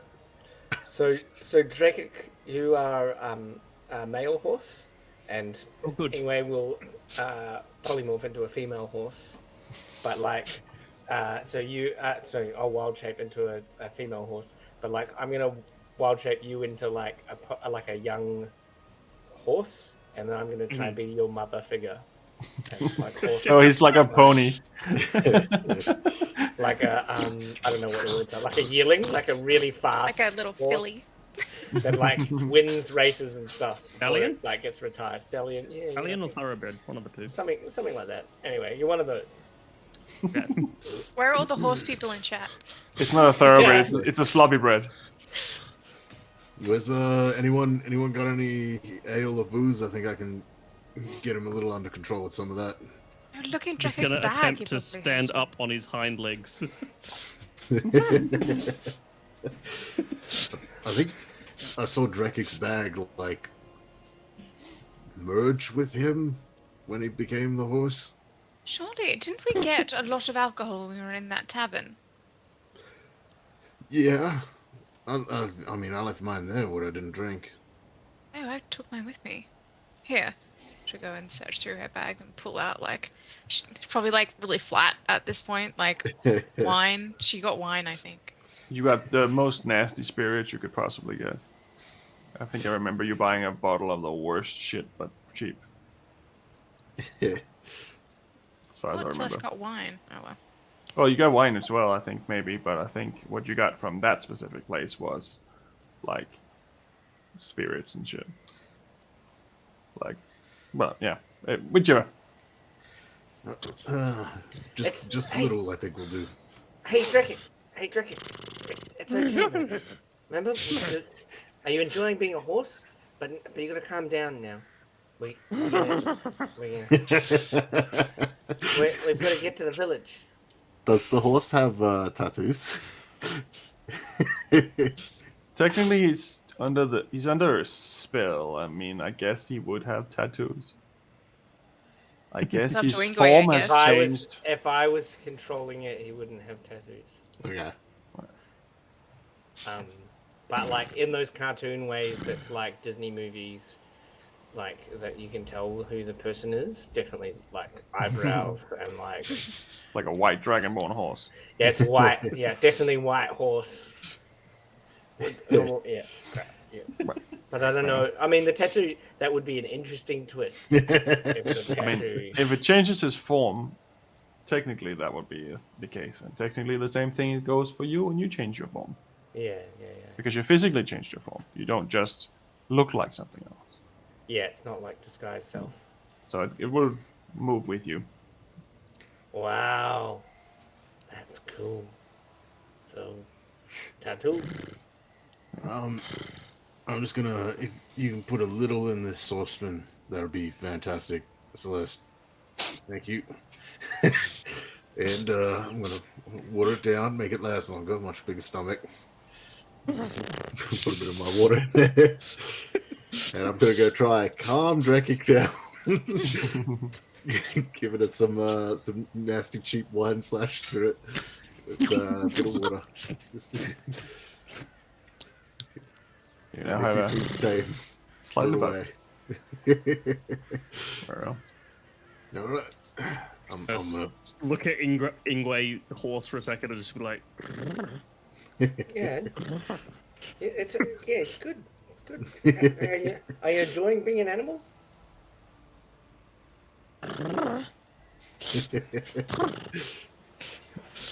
but all right. Great new dynamic. Ingwe, could you you're quite tall. Could you come over this way? Just kind of indicate towards like a rock or something so that she can. In the background, there's just Drakic walking and like Jean hanging halfway upside down, because he was like, I'll just jump on.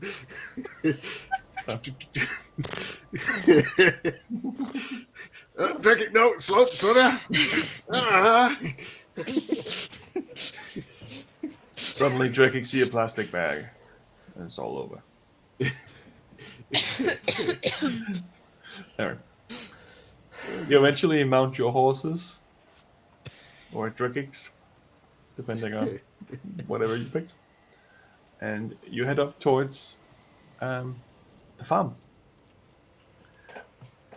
It's not too far off, but eventually when you arrive to where the clearing of the forest kind of ends, it becomes a little too tricky for the horses to go through. The snow here has fallen for a bit, and it is ankle dipped at this point.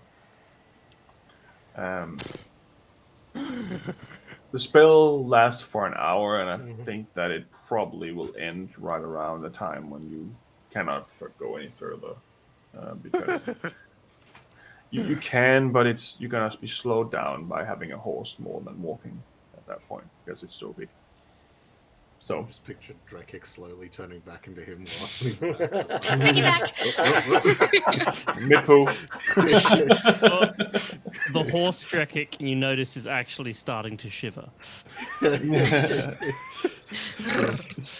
Yeah, it's pretty cool.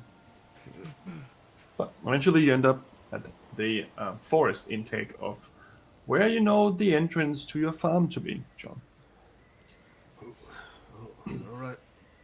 That was quite fun. Yep. I would all of us be quiet now, just a heads up. Last I was here, there were a fair few of those undead things wandering around. So, yeah.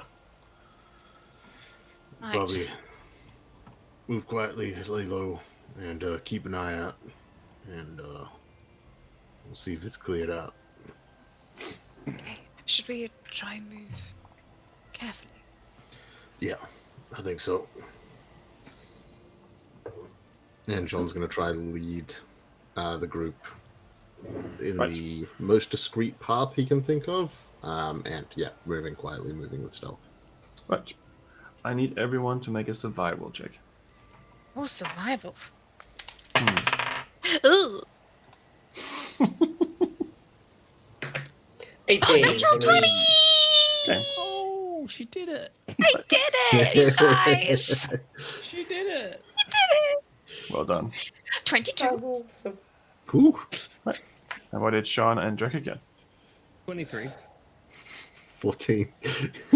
Right. Sean, I thought you were good at this. I have a +6. I mean, a good sense of the land here. It should be. It's been a while. I think it's more that he's really good at leading you, and then you're really good at listening. Because he is very skilled at what he's doing, and it seems to be, a little cumbersome in the way you have to move between the branches and stuff. It's like you can barely see underneath the snow what the hell is the difference between this pile and this pile, but he kind of knows that this is a log and this is a stone and this is a bigger rock and this is actually just snow, so you'd fall a little bit in and stuff. So he's really good at guiding you. So for the first part of this, you all seem to get through quite well, and you shave a little bit of time off of what it could have been, at least. And eventually you start seeing the little outlines of a farm with some smoke coming up from the chimney, not too far off. And as you get closer, you realize that some of those piles of snow you've been walking around are traps. They're wolf traps and bear traps. And there are hundreds of them everywhere.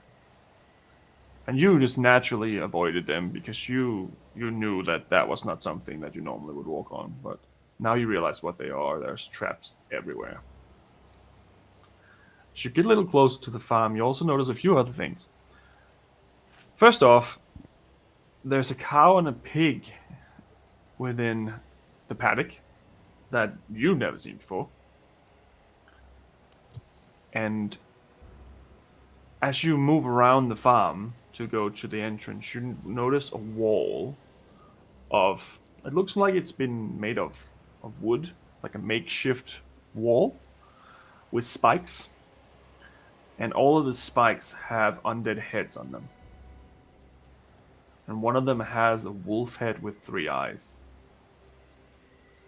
And they've just been decapitated, just placed on the spikes, and it's dead quiet. I love the decor here, Jean. It's very rustic. Yeah. You know, when you said you were a farmer, I didn't expect this. Yeah, the lands were sort of torn apart by those things. At least assumed as much. We sort of had to flee and live out in the woods for some time. Wasn't exactly like this when I left, though. And I see smoke heading out of that chimney, so I think we really gotta be on edge here. Hoping it's my boy who's made his way back, but yeah, you never know. There's other people out here, there's constantly wanderers and shit we have to ward off. So, be on your toes, be ready. Sean pulls out his axe.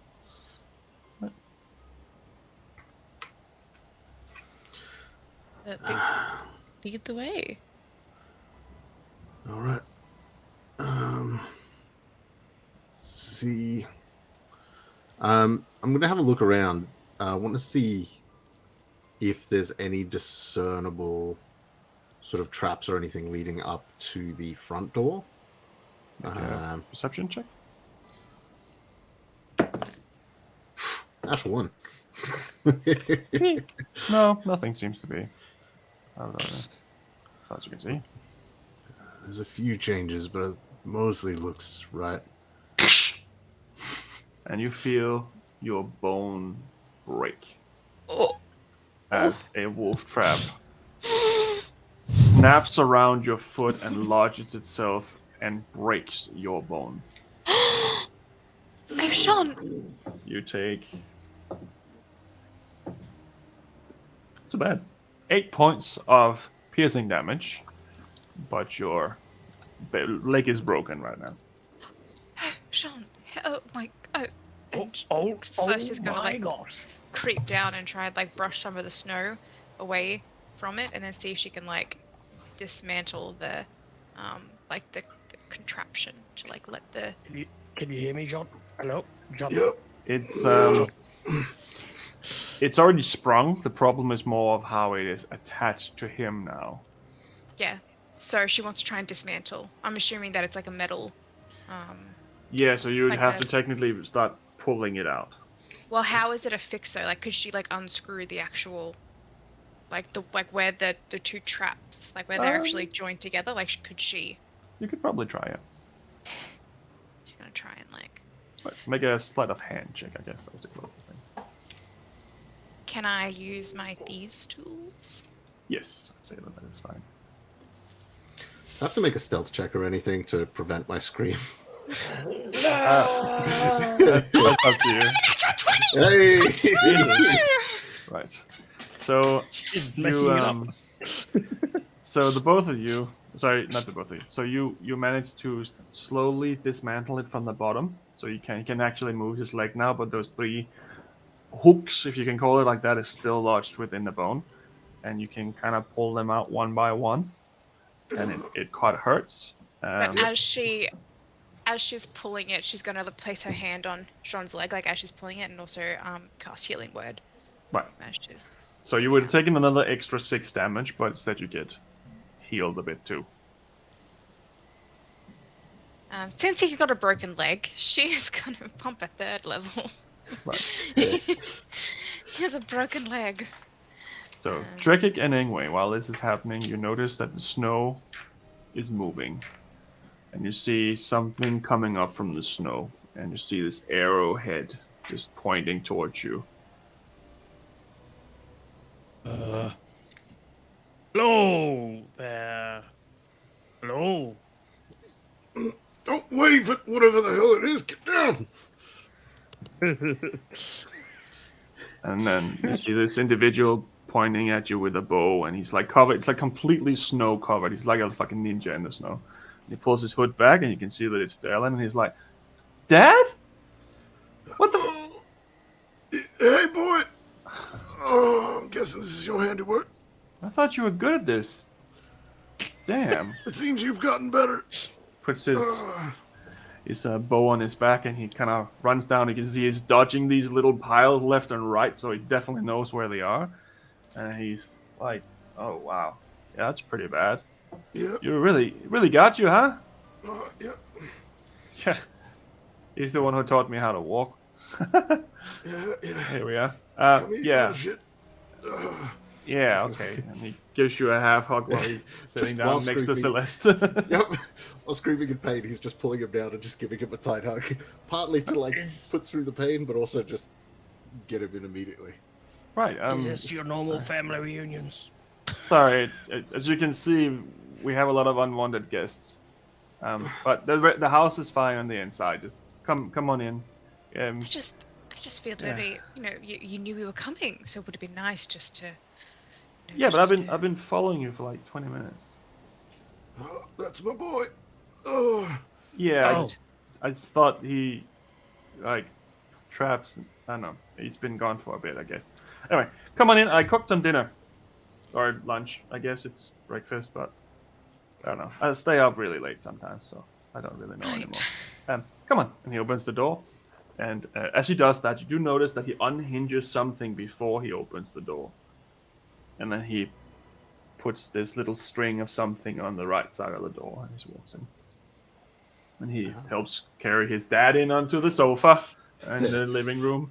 And he puts out some plates and gets the first aid kit. And starts bandaging up the wound. Let me just heal you a little bit here. I'm just going to put my hand on his leg and cast Cure Wounds. Before you level. do, how much did you heal me for, Celeste? 10. 10. Cool. And now that you've gotten inside, you notice this young man. He's very he's quite athletically built, which is not how you really left him, Sean. You can see that he's definitely gone from a scrawny little teenager to a little bit of a younger man now. He's cut his hair. It looks like he's cut his hair quite a bit. He still has some of it in a ponytail, but he has most of the hair is in an undercut. It's like he's removed the sides. And you can see the bow he has is a really, really well-made elven bow that you don't know where he got from. he starts putting plates on the table and yeah, starts giving everyone some soup he's made. Like a warm welcome. It's good to be out of the cold at least. Yeah, it's pretty cold outside. Yeah. It's a tricky place to have a farm, you know. Like, don't really know how my dad and my mom used to do this, but. Well, it's lovely to officially meet you. Oh yeah, sorry. He wipes his hands off. I'm Derlin. You can call me Dare. Lovely to meet you, Derlin. Yeah, and he shakes everyone's hand and he gives Sean another hug. Well, he's still in a little bit of pain. Yeah, John's eyes are wet. Well, it really got you good, huh? He's like crying and everything over there. Wow. But he did break his leg. I didn't. He just walked straight onto it. Like, there's a reason it's there. It's not because door salesman, but it would be a trick. Be 11 points, by the way. Thank you. Back to full. Is my leg unbroken? Yes, it is. Woo, magic. Magic healing. Power magic. Yeah, I don't know what to say. It's been so long since I've seen you. Are you okay? Have you been okay? Been through some shit, son. Right. I'm just glad you're all right. I mean, the fact that you managed to take this place back tells me you're doing much better than I ever thought you'd be able to do in this time. So, Well, I had a little help. When you left, I met a new friend, and he's taught me a lot of stuff about managing life out here in the wilderness. And he's really good with a bow, obviously. So he's taught me how to shoot a little better, and I know a few tricks now. Like, you were always better than me with the bow in the first place. So, the fact that you've gotten better, that Well, says a lot. I don't know if you never tried to hit anything when we were growing up, or you just weren't that good at shooting. But Hey, I feel like I've definitely gotten better than I was back then. look, we live pretty isolated here. I can tell you, your old man is pretty good with the bow and arrow. Just Right. you ain't seen many others around. I'll tell you what, you take your average Joe Schmo off the street, they shoot like shit compared to me. All right. Well, if you're done crying, I challenge you to an archery contest. All right. We can have dinner first if you want. I mean, it'll soften the blow. Little shit. Yeah, all right. Let's. You know what? Hang on. Let's do this right first and foremost. I should introduce you. These are my friends. Celeste, Right. you just met. I know Celeste from the voice. She's Yeah. she's in my head. Like I was. We've got Ingwe over here. Got any trouble with animals? He's the one to go to. Right.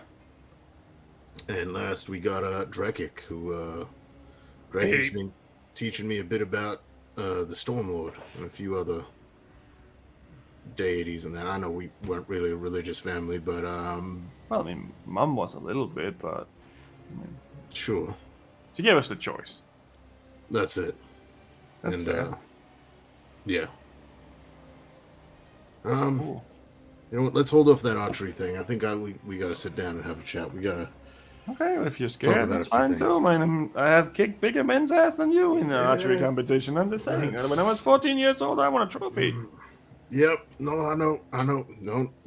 Don't push it. Otherwise, I will whoop your ass real quick, and then we can get into it. But Watch out for the traps, Dad. fuck, it's good to see you again. Yeah, it's been a bit. Like, my friend's really been helping. Like, it's also been a little isolated here.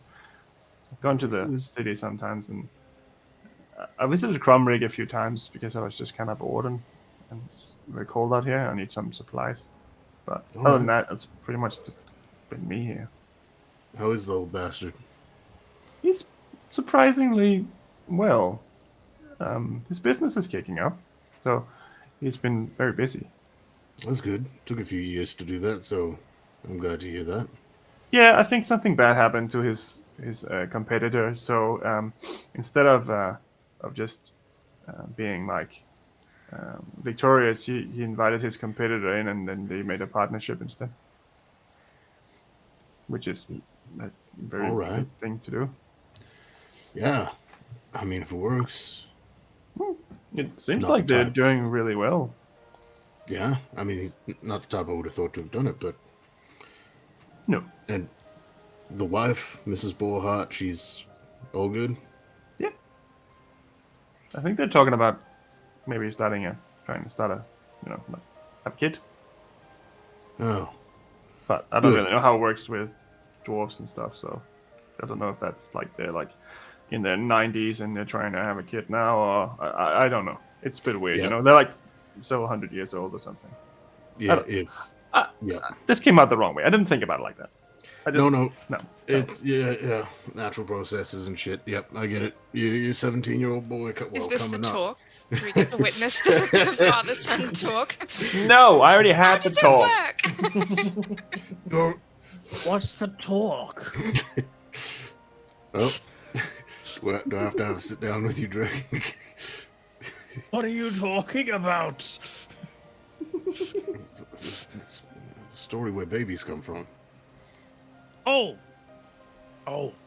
okay. Wow, you won't have an archery contest, but you're telling your adult male dragonborn friend about the bird and the bees.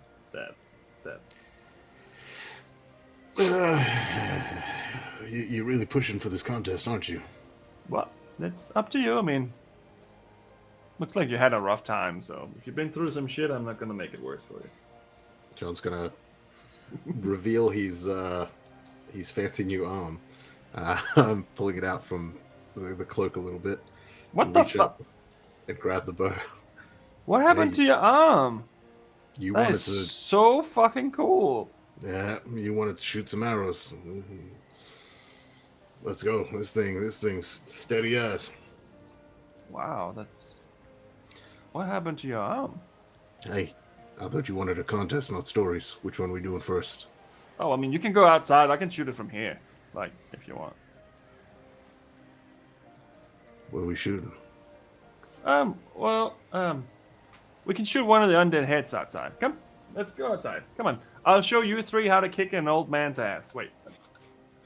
I need some work on the interesting. delivery.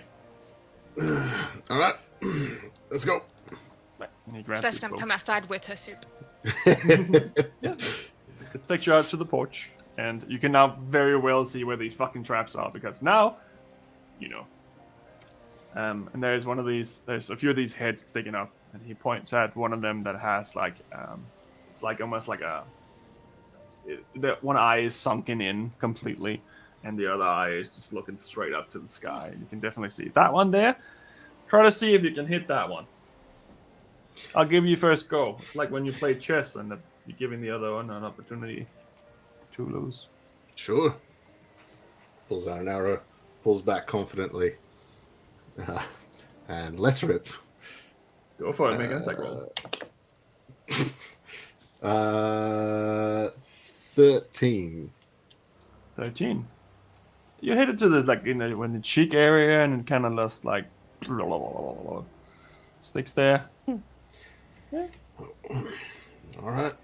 That's a pretty good shot. Let me see. Let me see what I can do. It's disgusting. That is a 29 to hit. As it hits right in the center between both eyes.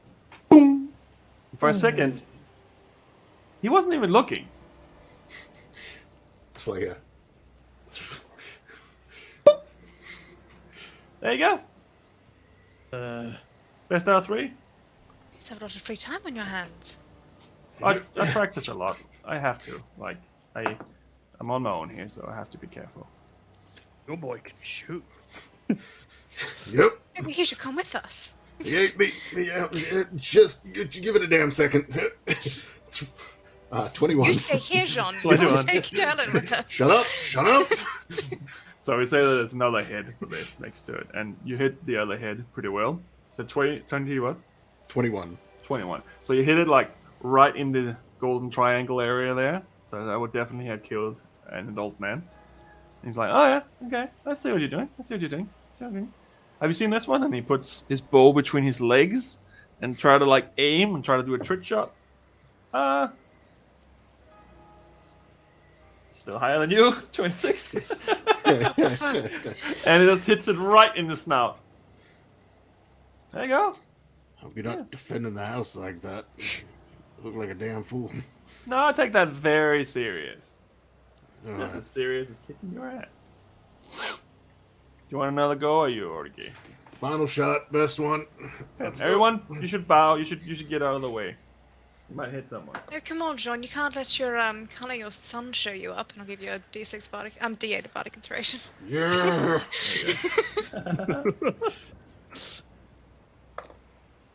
Ooh, okay. 28. A challenge at last. 28. What the fuck? I'm glad I rolled well for this. I would have been fucking ridiculous, but okay. Yep. So both of the arrows just hit both the eyes. Boom. Oh, that's pretty good. Yep. Wow, that's pretty good. Fuck, as long as I'm we still call on it a par draw. with you. Nice Nope, work, Dad. that's a perfect shot so far as I'm concerned. Oh. Wow. Haven't Yeah. even seen you lift a bow before.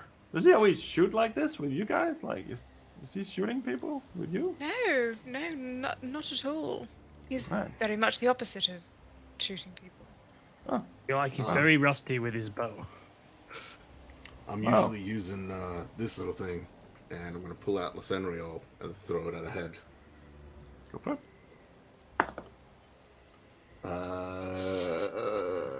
Around the world. 15. Yeah, it definitely hits. Yeah, you know I've always been more about axes, but Yeah, that's true. this one here, lovely gift from Celeste. They can do this little neat trick. Lysenriol. Wow, that's whoa. Gotta get me one of those. That's really cool. I think this bow might have a little bit of magic in it. My friend gave it to me. He said it was probably better that I had that if I was here on my own. And he also gave me a necklace. That's why I could send that spell. Like I can talk to you. Oh, Like I obviously know magic, but I don't know that magic. That's a little high powered for me. Like I haven't had that much training. all right. The whole Well, time we thought you were a little wizard. You can call me wizard if you want to, but I mean, I'm more of a woodsland kind of man. Like I use some of nature's magic in a way to do certain things. Like I'm not good at it yet, but I'm trying to learn how to like summon little beasts and stuff like that. But I'm not a druid. That's not like it's not a low level up. I'm not is this another Ingwe situation? Or? I mean, you don't really know him, but yeah, he can change into animals and summon animals and things like that. Oh no, it's not like that. It's more like little extra utility things that you can do sometimes that can be like really situational. But it's just nice tricks. Like, yeah, I mean, my friend, he's an elf, and he came by the farm one night, and I almost shot him. I mean, I almost tried to shoot him. He's pretty fucking badass. But Yep. he kind of realized I was here on my own, so he kind of asked if it was okay if he taught me a few things, and then he ended up staying for a few months, and we just kind of got the farm back up and running and stuff. And then he taught me a whole bunch of stuff. And then he just left? No, he comes back and he's checking on me. Like he gave me this so I can send messages to him, and then he can send messages to me. So it's pretty cool. Yeah, He fair comes and enough. checks every now and then. He started looking for his wife. She was kidnapped or something, so he's been looking for her for years. Yeah, right. Well, I can understand that. Yeah. Look, we got some things to talk about. Why don't we head back inside and we'll sit down. Sure. And, Yeah. I think there's still some baked goods left, but I'm not quite sure if I ate them all. You're baking now. All right. I didn't Well, bake it, but I bought them. Oh. All No, right. I doing bought a them bit in of the trouble. city. I buy stuff, like a lot of stuff at a time, and then just kind of Yeah, sure. hanging on to it, I guess. All right. Yeah, let's head on in. Cool. Reheat the soup once more. Make sure it's nice and hot. Now you also notice that the trap over the door it looks mostly like a giant scissor. And you have the idea that if someone tried to break in, they probably would lose their head before they got through the door if it set the trap off. Cool. Violent. I like it. Right. And he turns on, puts some more logs on the fire and makes it extra hot and stuff. So Yeah. get very cozy inside. John will sit him opposite him, and begin to regale, which I was going to say, I don't know if we want to, because of the time, do we want to go to break first, or are we coming back? We should probably go to break now. Yeah. I think Jacob needs a nap. Okay. Right. Because I'm like, the story part is probably going to take a while of talking, because there's some That's things Sean wants to get into some details with. So. No, that's perfectly fine. Let's go on a break first, and then when we come back, we can see whatever this turns into. Woo! Right. Huzzah!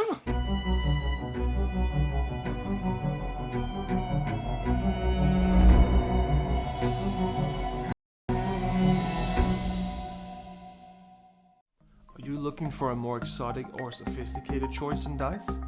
You should check out Level Up Dice. The company are experts in specialty dice, made from materials like semi-precious stones, aluminium, and even have options for wood and bone dice. The designs are so beautiful it's hard not to find something which fits your next character. Level Up is an Australian-owned company and also run the Level Up TTV Twitch channel focusing on broadcasting tabletop role-playing games. Follow a link below when purchasing from Level Up Dice. It will greatly help support our channel and also help an Australian local retailer. Level Up Dice, the sophisticated choice.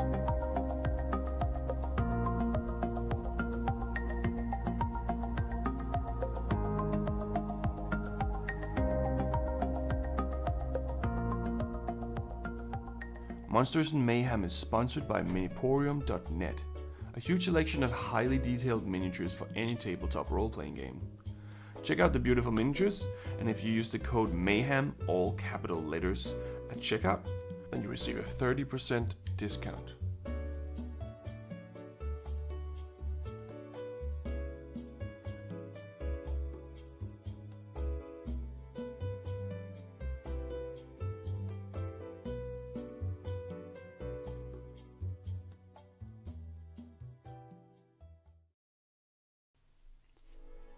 In the beginning there was nothing.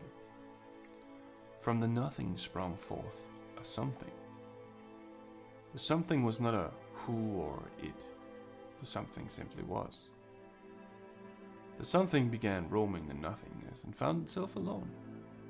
In solitude the something became the somethings.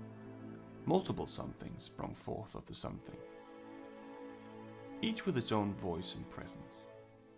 The somethings, as great as divine as they were, all needed something to measure their own greatness by. They created the first earth, and by doing so, became gods. The first earth was not perfect. In fact, it had many flaws. Because it was made as a circle, most things placed upon it would fall off the sides into the nothingness. The gods grew furious about the earth, and they cut it in half to make it flat. The excess was simply pushed aside and forgotten, at least for a while. The second earth was perfect, flat and vast. Each god began to populate it with creations and land masses of their dreams. Each god creating beings of their very own. Soon the world was full of inhabitants, and they all began to watch over their creations with anticipation. However, many creations did not turn out the way the gods had hoped for, and a lot of animosity was born over the first few years. The creations would go to war with each other and even themselves. Some of these wars even spilled into the realm of the gods, where the gods themselves would command their creations to destroy another god's creation. The gods were eager to prove themselves better than the another, and a long bloody war was fought throughout the first era of the first 3,000 years. A massive war for survival was fueled by the gods themselves as the world began to burn. They started to see their own mistakes. The gods made many sacrifices and separated some races from others by magic or by using the elements of nature. They tried to stop their creation, and slowly a peace of sorts came to be. And such a second era came to be with peace and kindness as its goal. Not every god nor every creature followed the peaceful ways, and some even broke away from their gods after such events. But for now the god wars were over, having successfully separated their creation to an extent, minimizing the overall doomsday and averting full chaos. For almost another 3,000 years, the races had been completely separated. The gods had made a plan.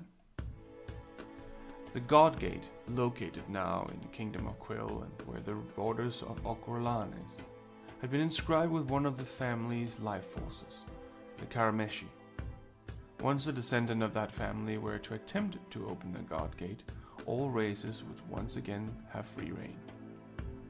At the end of the 3,000 years, an unknown member of the Karameshi touched the God Gate, unlocking the prophecy. The mountain chains and oceans dividing the races all came down all over the realm. Great panic and rejoice at the same time, as creatures that had once only heard fairy tales of each other now once again stood face to face with one another. The gods had hoped that the last 6,000 years would have been enough for everyone to learn to coexist. But from the start, the tension already started building again. Whatever fragile piece was on the table seemed to crumble and regather from time to time. But the time of the wars was surely not over. There was now other entities who spread darkness across the world. Maybe the world had learned its lesson, or maybe it was doomed to repeat it. Welcome to the world of Epidos, where adventures are born, heroes are forged, and villains are always up to mischief. The Kingdom of Quill lies in the middle of it all, the heart of human civilization, at least if you ask them.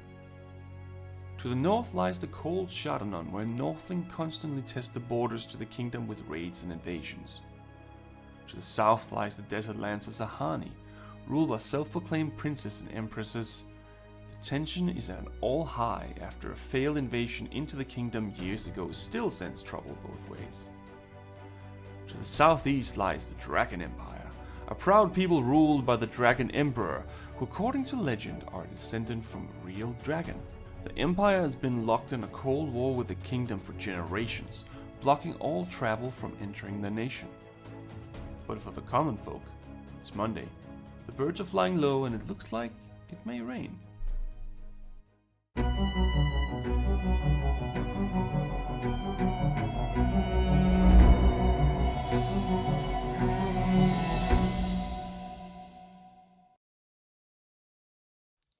Jean Ordenfall spent his childhood on his family's farm, just south of the Duvet Forest. His parents, Derlin and Macy, raised him well, teaching him what he needed to know to one day take over. Financially, they did quite well for themselves, carting their crops to nearby towns and cities for sale, although the frigid weather that often surrounded their home did not make it an easy life. As is the case with most youngins living the farm life, Jean eventually sought to see what else the world had to offer, and so he left in search of what opportunities the neighboring city had for him. It wasn't long before he realized the city life was not his to live. The boy who left, though, had become a man, and the man had met a woman, a blacksmith's daughter by the name of Cerithia. They fell for each other quick, and before they knew it, their love blossomed into a marriage and a son. The son they named Derlin, after Jean's father. Jean eventually returned home to his parents' farm with his family, where they made a life for themselves, a new life for his wife and son, but one all too familiar to Jean. They were happy. That is, until the day vile creatures from beyond the veil made their way into their home.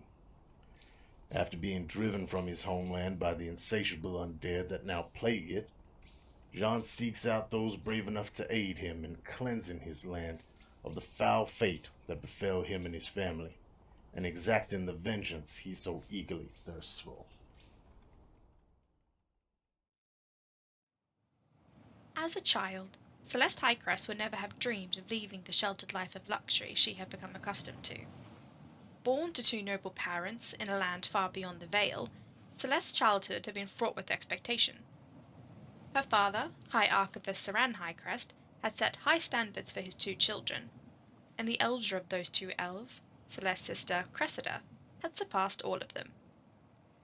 Cressida had found her talents at an early age, her nose buried in books, and magic coming to her as easy as breathing.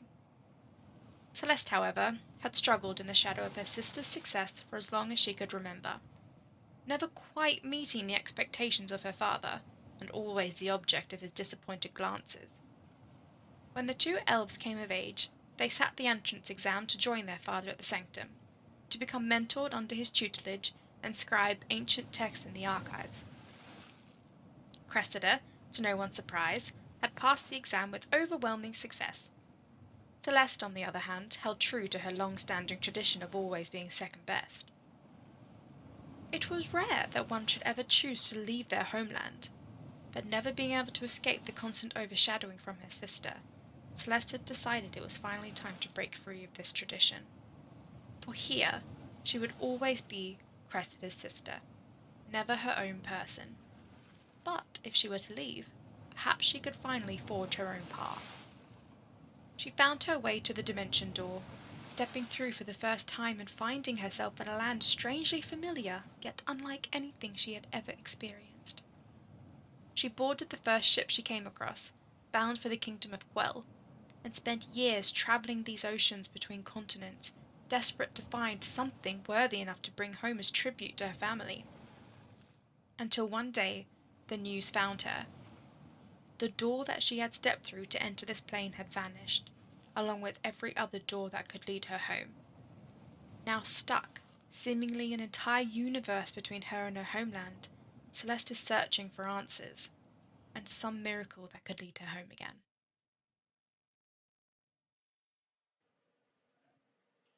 A young half-elf, Tam Corthan grew up working the land with his father and learning herblore and healing from his elven mother.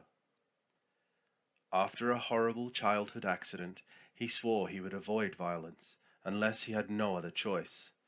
When the war came, like every Corthan for generations before him, Tam enlisted to fight for his king.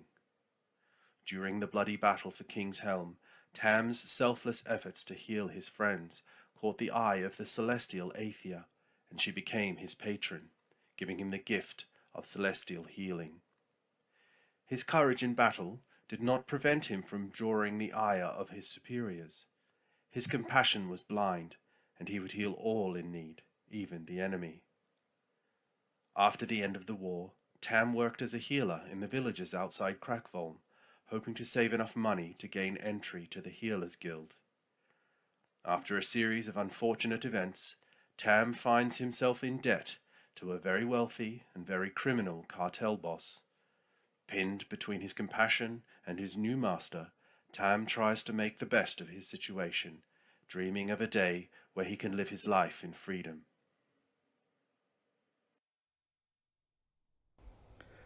Ingwe grew up in an exclusive, reclusive community of druids. His elders, ancient and wise, one of the greatest, his mother, was a great storyteller, and he grew up sharing their stories. While the community has very strict rules and customs and routines, each member is encouraged once in a lifetime to travel out into the world and experience the trials and tribulations, bring back their challenges to share and to tell the story of the world.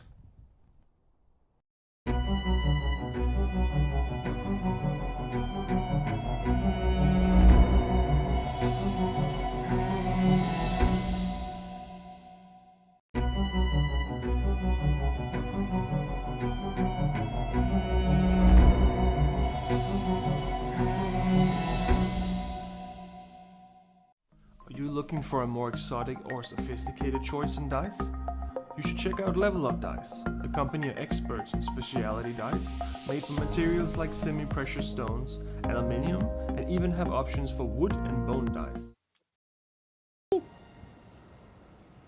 And I just need to add in a disconnected Ingwe. AFK. Rest in peace, Ingwe. He got Soup killed was by poisoned. the soup. Good You will be soup. sent off to Valhalla. And that will be a lesson to all of you kids out there. If you ever beat your old man in an arrow shooting competition, one of your friends is gonna die.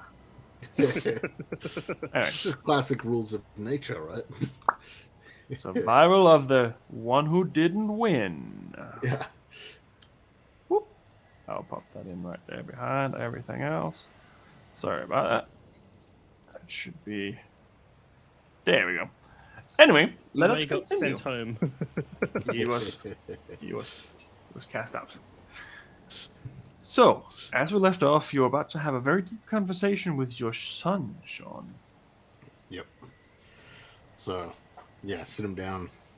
Which feels weird because this has very much become sort of his own place, but also was Jean's place. So he's like just immediately down, making himself comfortable. Sits down. All right. The old man's been through some shit lately, and there's certain things that he needs to do now. Glad to see you're doing all right, and Yeah. you know, for the most part, there seems to be a little bit quieter around here. So, Oh, Do that. no, I wouldn't say it's quieter around here. I would say that I just got better at dealing with it. That's why all the traps are there. They stopped coming this way for a little bit. oh, okay. And I think one of them came up here. They stole one of the heads, and then they never came back. Huh. Maybe it was taking its own head back. I've seen these things move around missing limbs. I don't know if that's a thing. The head was pretty dead, though. Oh, I think it was more like they got the warning. yeah, fair enough. All right. I'm sure that will work, but Well, the good news is we think we have at least a better idea of the source of all this. okay. Yeah. So, That's really good, though. I mean, yeah, I hope. the news is good in that we know where, well, we think we know where it's all coming from. The part where the news gets bad is that we're going to need a small army to stop it. Why? It's the city of Grotfort, and it seems undead to dragon. be... Undead? What? Yeah. Sorry, Right. sorry. Dragon? Nope. Chime in anytime. With a Wow. rider named Death, don't forget that key detail. Yes. I personally have not met this fellow, but you seem to have. Yeah. So there's a dragon and Death is inside. Well, death rides upon the dragon. Are we? Did you read a little bit too much of that book of yours, or is that like Oh, literal? trust me, I know how it sounds. Closest thing to something weird I encountered here before heading out was, as you know, that big fucking wolf and these undead things. So Yeah, I guess. everything's gone a bit nuts since I've walked out off these lands, I guess. Yeah, I guess so. I mean, most of what I've seen have been what you see out there. Like there's that weird wolf, but other than that, the rest of the Yeah. zombies and stuff are just. What's up with that wolf? I noticed it had 3 eyes. Well, I don't really know. I asked the Belladon about it, and he said that he thinks it's some kind of mutation. And What now? he's not. What? Belladon? A Belladon. That's my friend. That's Oh. the elf guy helping me out. Sorry. Oh, fine. You didn't mention his name before, so. All Sorry. right. he thinks it's some sort of mutation. He doesn't think it's a natural thing, and they don't seem to be Natural.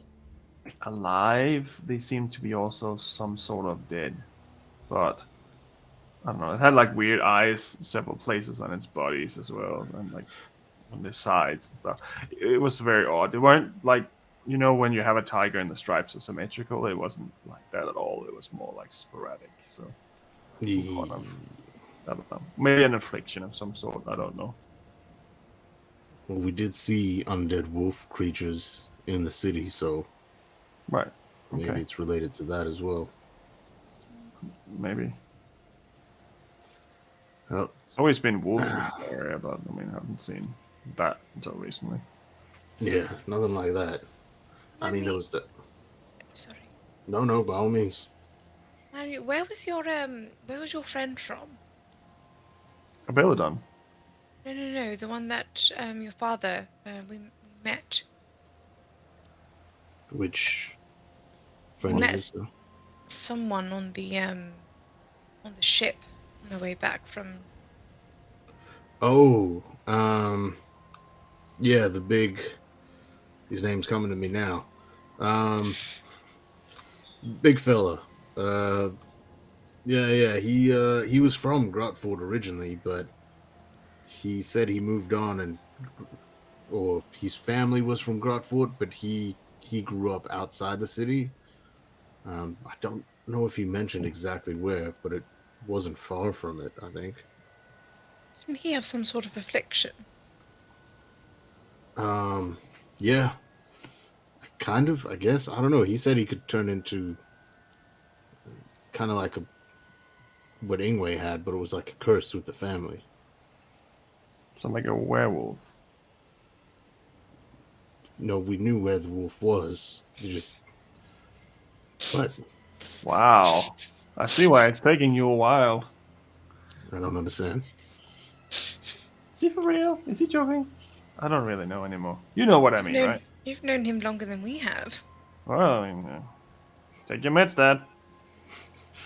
I'm He not has that meds. old. We've been through this. God, I'm My goodness, you 39. haven't taken Old any man! meds. Old man alert! Well, I mean, Cannon. I'm 39. I'm not that old. do you two know what I mean when I say that?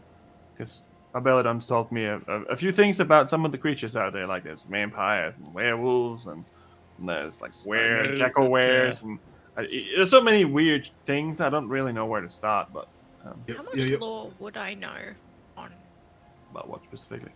about like lore around like vampires, werewolves, like things that undergo changes against their will type creatures? Let's go bump in the night. Make a history check. History, I make I'm one too. good at history. Natural one. That- Not a natural one. I got a natural 20. Nice. Well, that could make I don't sense. know how much I would know. From a religious perspective, that could make sense. Actually, yeah, okay. I'll get to you in a moment, Drake. Okay. I just realized something, yeah. Okay, cool. What did you get, Celeste? 23. 23. And how much did you say you get, Drake? Natural 20 for a total of history. Natural 20 for a total of 19. Okay. Love that. It's like, yeah. Oh, wait. Right. You both come from different perspectives, so it probably is going to make sense what I'm about to say.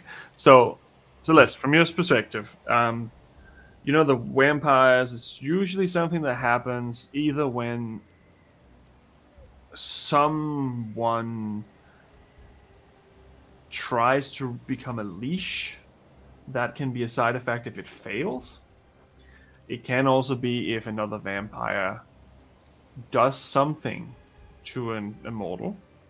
You know that there's also half vampires, the Dhampir, which is similar but are more human than beast, which is the opposite of the vampires. You know, the werewolves is usually a curse or some sort of spell that's been cast on them, at least. A lot of stories have been linked to like hags that have cast curses like this in stories that you have heard. What was the last one? Those werewolves, vampires, and what was the last one you said? It was just in general, like that sort of. Yes, oh my. Yeah. So you kind of you get a little bit of these, but it's also like different stories. They're not specifically linked together. Cure-wise, the stories have told you that there probably is cures for these things, but that depends on the curse itself and how it was created originally. Drekik, because of your religion and your religious insight into this via the church, you know a lot about shape-shifting creatures. Because you have had a lot of stories in your religion about some sort of shape-shifting creature that causes havoc, but no one really seems to acknowledge it exists.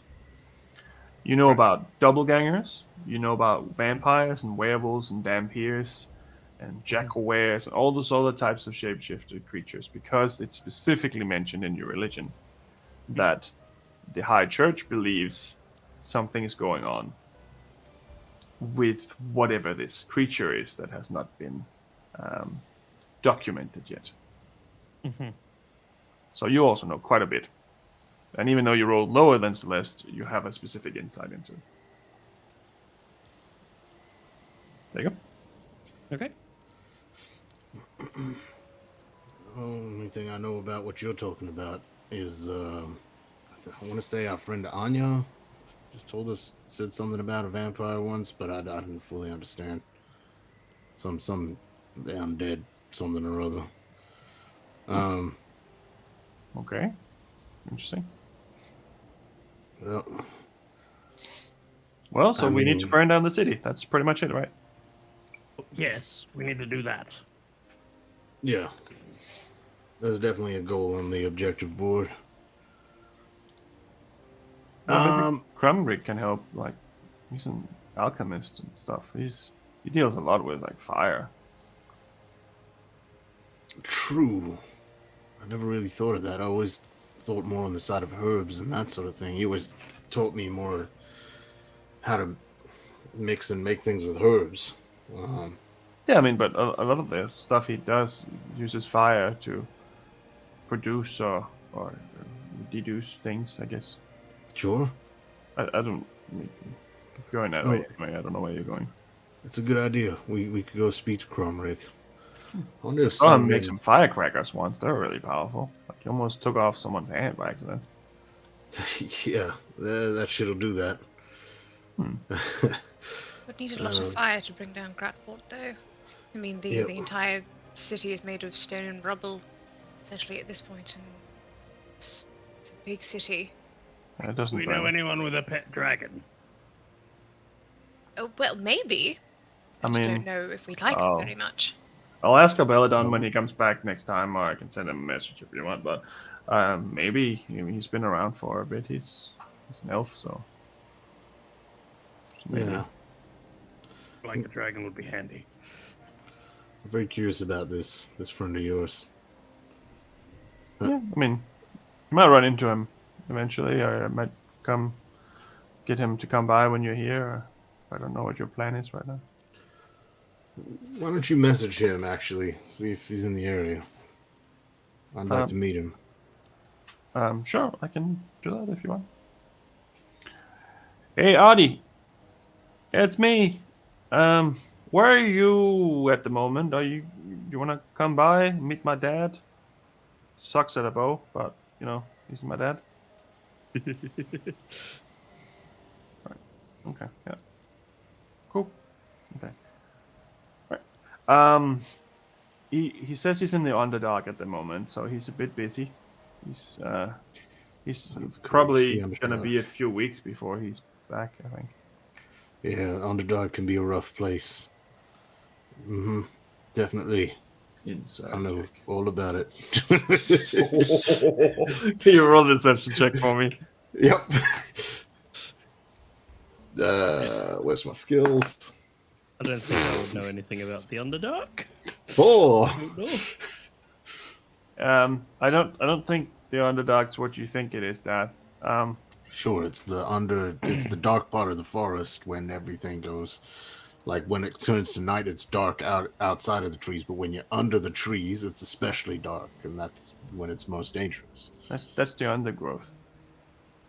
The Underdark is a place where people live underneath the ground, and they live there, and a lot of drow come from there, and there's mind flares, and You're making up words, son. Those don't. I don't know what.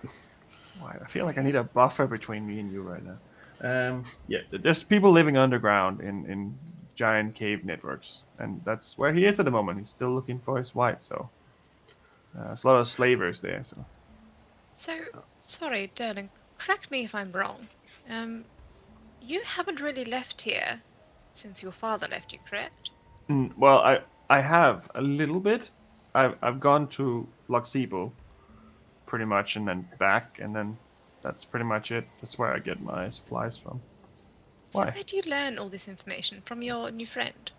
Well, he's been living with me for months, and then he eventually decided, and now I learned enough to take care of myself, and then he went off, and then he comes back again, and we spend a few days together, and then he teaches me some new tricks that he's learned or something that he feels like I need, and yeah, he just comes and goes a little bit, kind of like the wind. What does he ask for in return, if you don't mind my asking? Nothing. He just asked my friendship. Sounds like a Can I do good an bloke. insight check on Derlin to see if there's something that he's not telling us about this person or his relationship with this person? You can make an insight check. Suddenly, Celeste stands up. Lies. Insight, come on. Oh, it's wisdom. Oh, that was a natural 20, but it's not a natural 20. I'm very excited. Natural 1. No, it's not too bad. 13, 14, 15, 16, 17. You get a feeling he's probably holding a little bit back, but it also seems like it seems more like he's worried about embarrassing his dad by talking about how awesome this guy is right now. As opposed to just cowardly shitting on him. That was the low bar of acceptance. But you get the feeling that he has, like, I wouldn't say like a crush on him, but he's definitely like that. It's like his idol right now, and not necessarily Sean, even though Sean is that. But yeah. And he's kind of holding a little bit back because he doesn't want to show that. There might be more to it than that, but it's definitely seemed more like it's a courtesy thing that he's holding back. It's not because he's trying to be deceitful or anything like that. All right, so you got a new friend. We found out the origin of this fucking situation. We also got a little something on our journey. And John's gonna take off his sort of, what do you call it, bracer, and roll up his sleeve and show the tattoo. Wow. Like, I've seen a lot of sailors, but that one definitely takes the...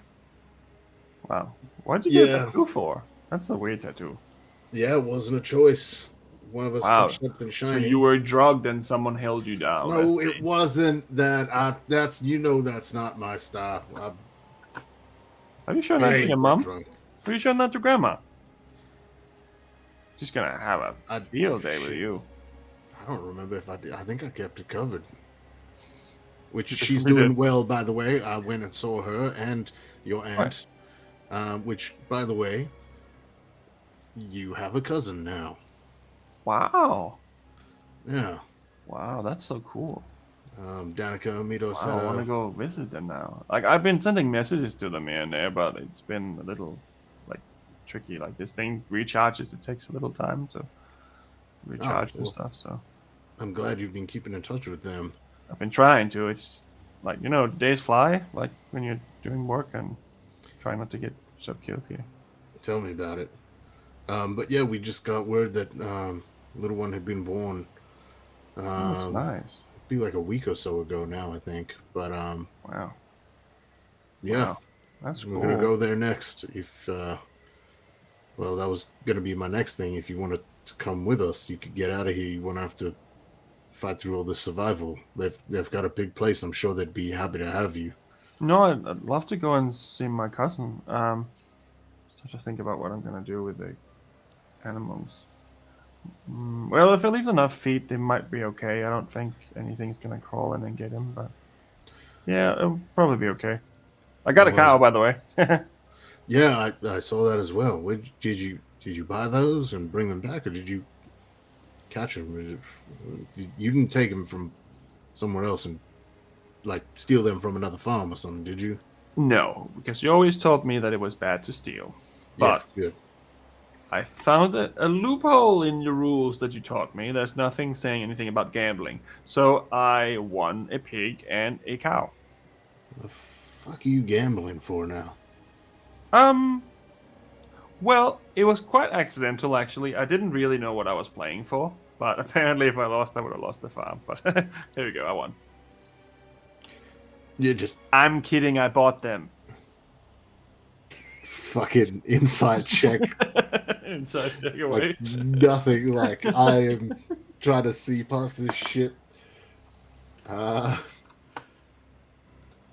18. He definitely bought it. Okay. Yeah, Son's a prankster. Yeah. Yep. I made a little money on this side, and I bought a cow and a pig. It was obviously not that expensive, but it helped me in the winter because like most of the crops are gonna die soon, so that's not anything else. But the pig, if the pig can be good when we kill it and obviously eat it, and then the cow and milk and stuff. Yeah. You should be able to keep a small batch. I know they're a lot of work, but you could probably one person a small batch of potatoes too. They can usually push through the winter. Right. So Well, it's I not didn't. too harsh, and you tend to them often enough.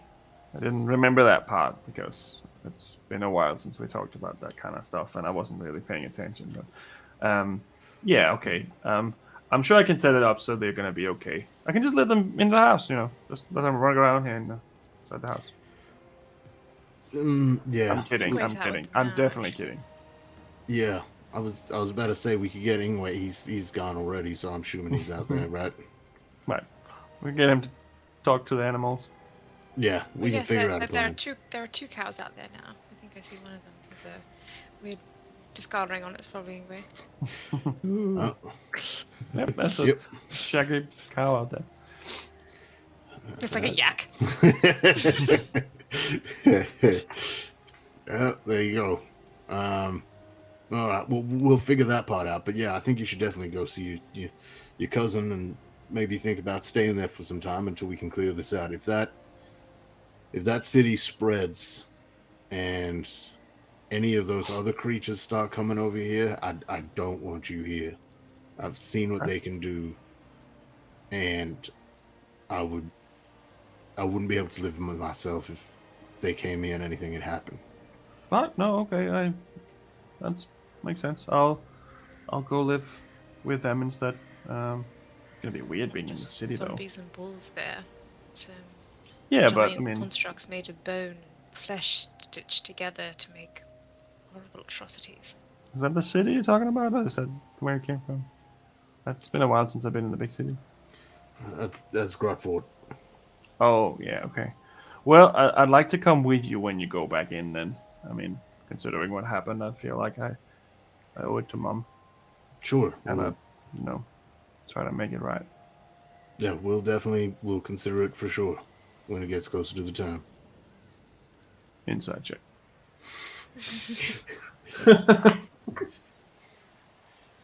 12. Okay.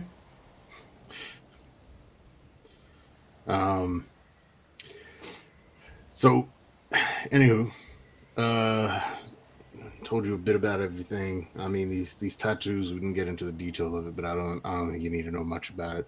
Okay. Long story short, it's like a map to some shit that we gotta sort out and that.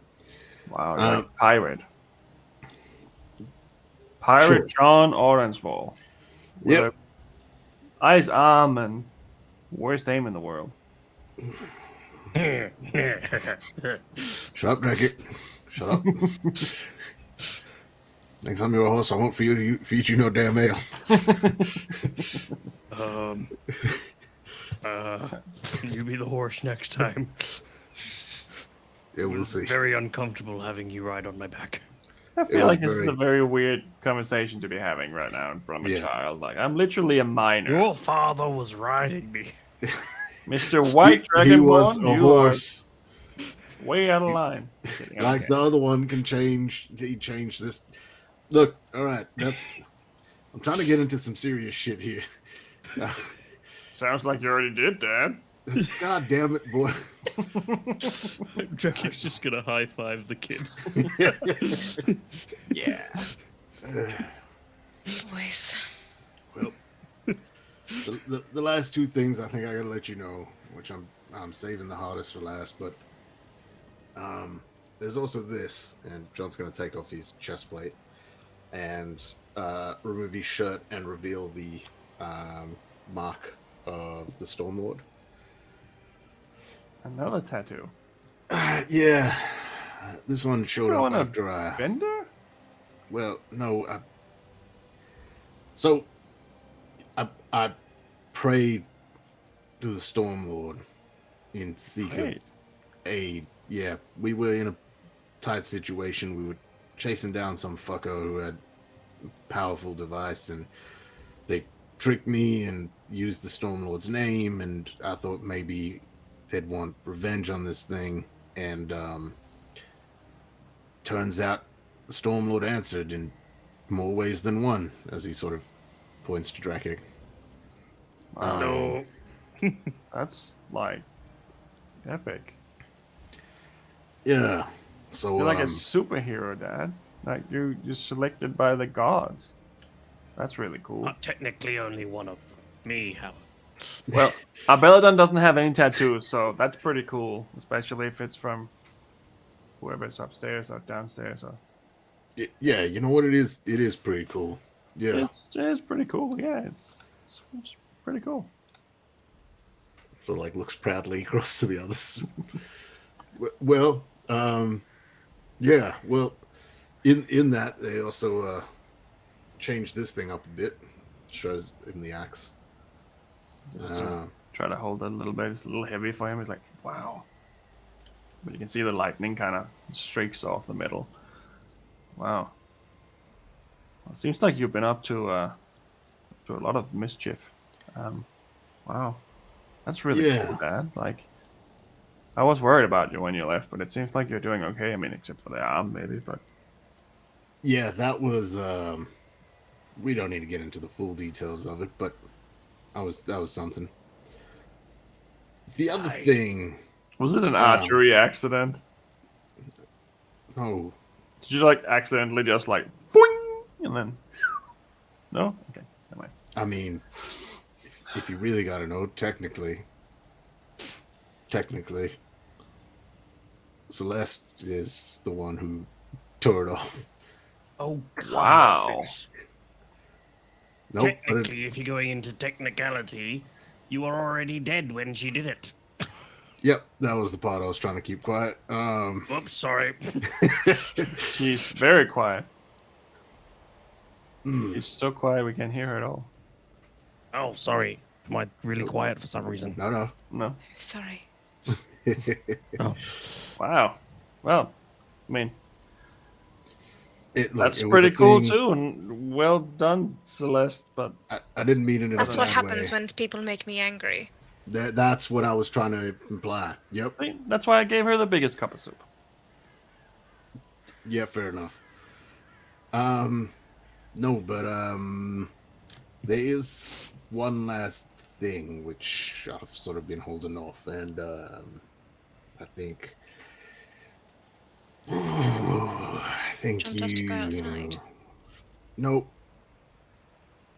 I think if it's probably best you're here. I have no idea how I'm going to react.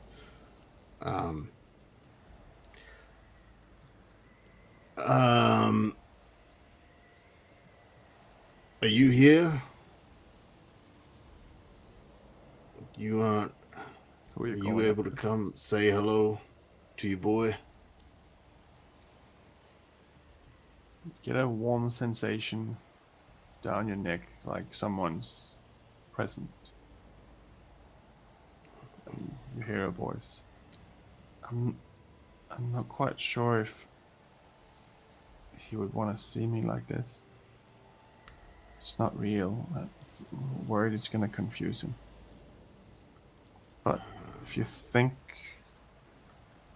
I maybe think he'll be it's fine. He's clearly grown a lot in the last year, and I'm sure it'll take him, but I think he needs to. and as you glance over the table, suddenly there's a familiar figure sitting at the end of the table next to Derlin.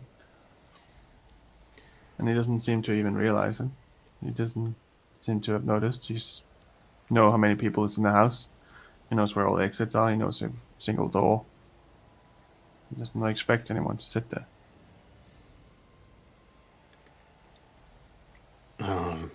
Derlin, if you would so kindly look over your shoulder there. And he looks over and But you just see be he ready. just freezes.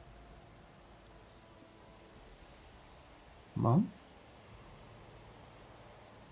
I thought you died. And he runs over and gives her a big hug, and you can see that she's holding him, and they just start crying.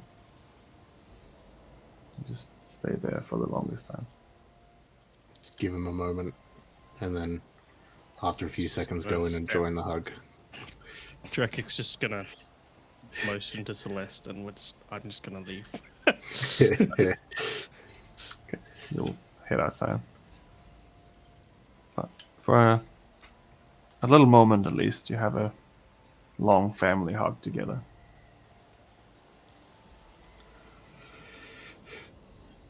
I don't know how this happened, how she came to be like this. We're still figuring that part out entirely, but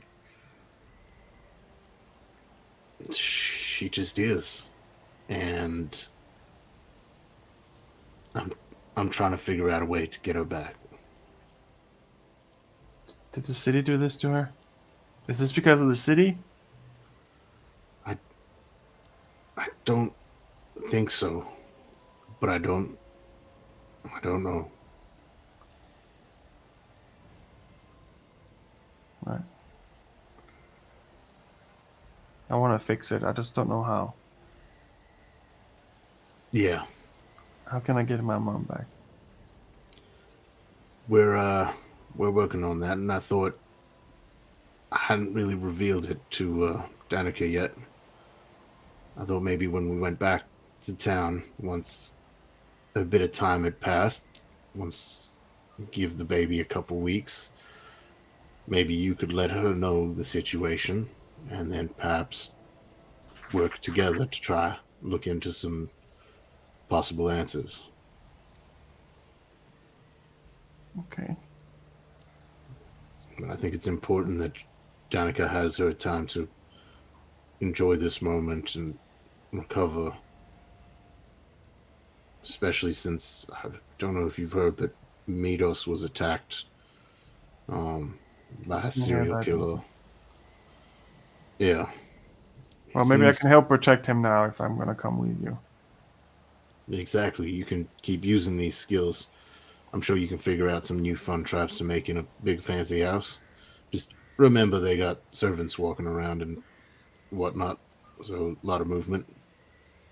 Right. Yeah, I can do that. And he just never lets go of her. And she's just still crying and putting her hand through his hair. And Yeah, it was any moment we can get with you directs towards Cerithia. We're gonna take.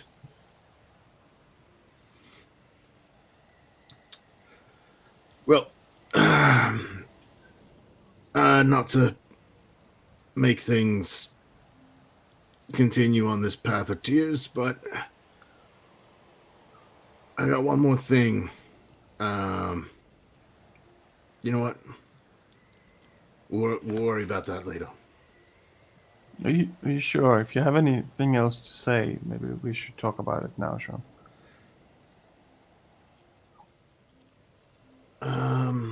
Yeah. All right, well, remember I told you stories about your grandfather, Derlin?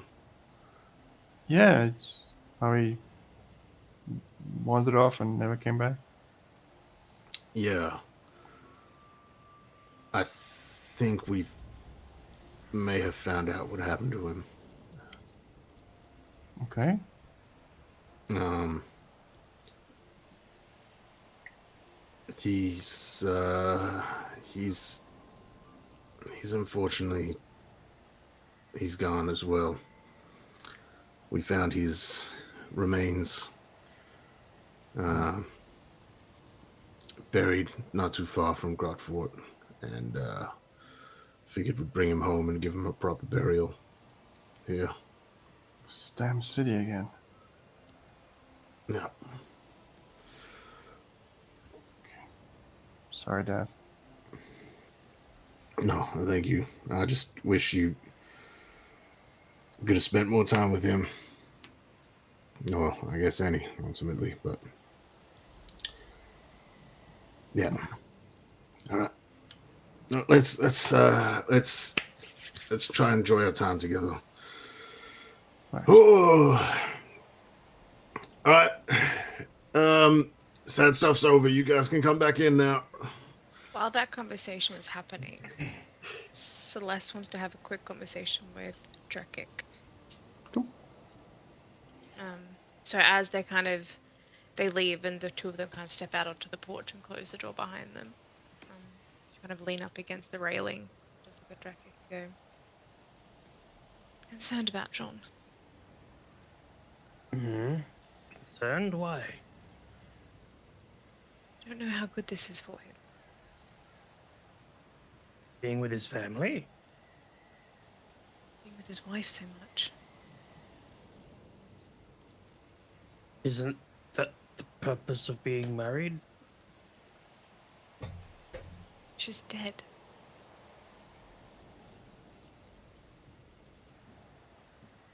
Of a weird death, don't you think? Yes. She's stuck in some sort of limbo. While she's here, he can never truly be with her. He's never really without her. He can never really move on or process the feelings. I just said what it's going to do. Yeah, you think he's gonna do something drastic? Potentially. I feel as though he'll do whatever he can to bring her back, and I'm worried about that's going to lead him. The longer that she's around. I mean, obviously it's difficult and you can't say it to him. But even showing his son, I feel as though it's setting a bad precedent. Yeah, I suppose on the one hand, it's giving them purpose to try and fix things, but on the other hand, what if the only way to fix things is to let her go? That was my thought. In which case, I don't think he'd ever be rid of her. Then she'll be bound in an endless death, in a way. Half-life. A cursed That's good, you should write that down. Write that down. Fucking bad. No, she's stuck in a half-life and she'll drag Jean down with her. I don't feel as though it's either of their intentions, but she's not really living, and neither is he. I feel like she needs him to help her, but does he need her to help him?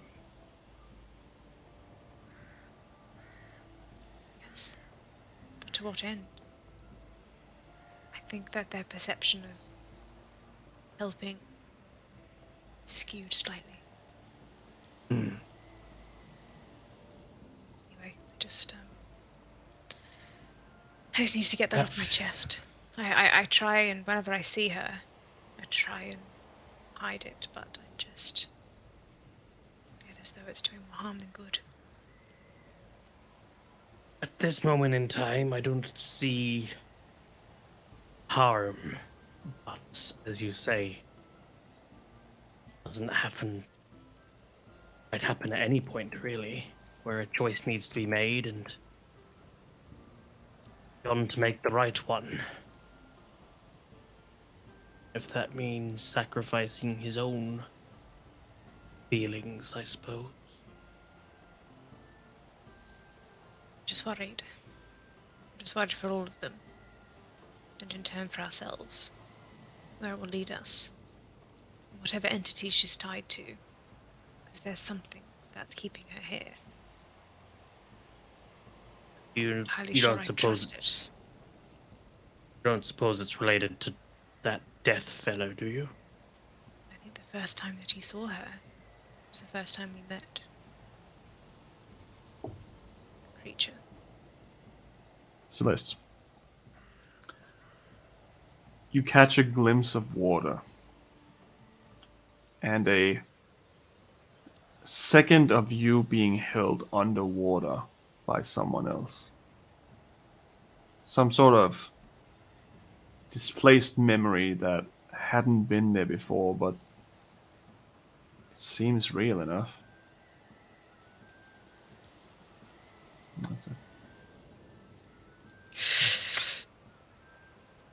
You okay? Yes. Sorry, I just went somewhere else for a second. Oh. I think the events of the previous couple of days have really taken it out of me. I think I just need a long night's rest in a warm bed. Yes, I suppose being in a tent and next to a city of literal death can cause quite a stress on someone. And Ingwe snores quite loudly. It'd be nice to be in separate rooms for once. I agree. Do I snore? So does Jean Sorry. after he farts in his sleep. I mean, you have pretty big nostrils. I'm pretty sure that if you snort just tiny, it would be very loud. Considering you're a dragonborn. Not because... Look. I know it's not much. And he pulls out his parasol. It's like, I'd like you to have this mini tent. Maybe it'll give you a bit more privacy.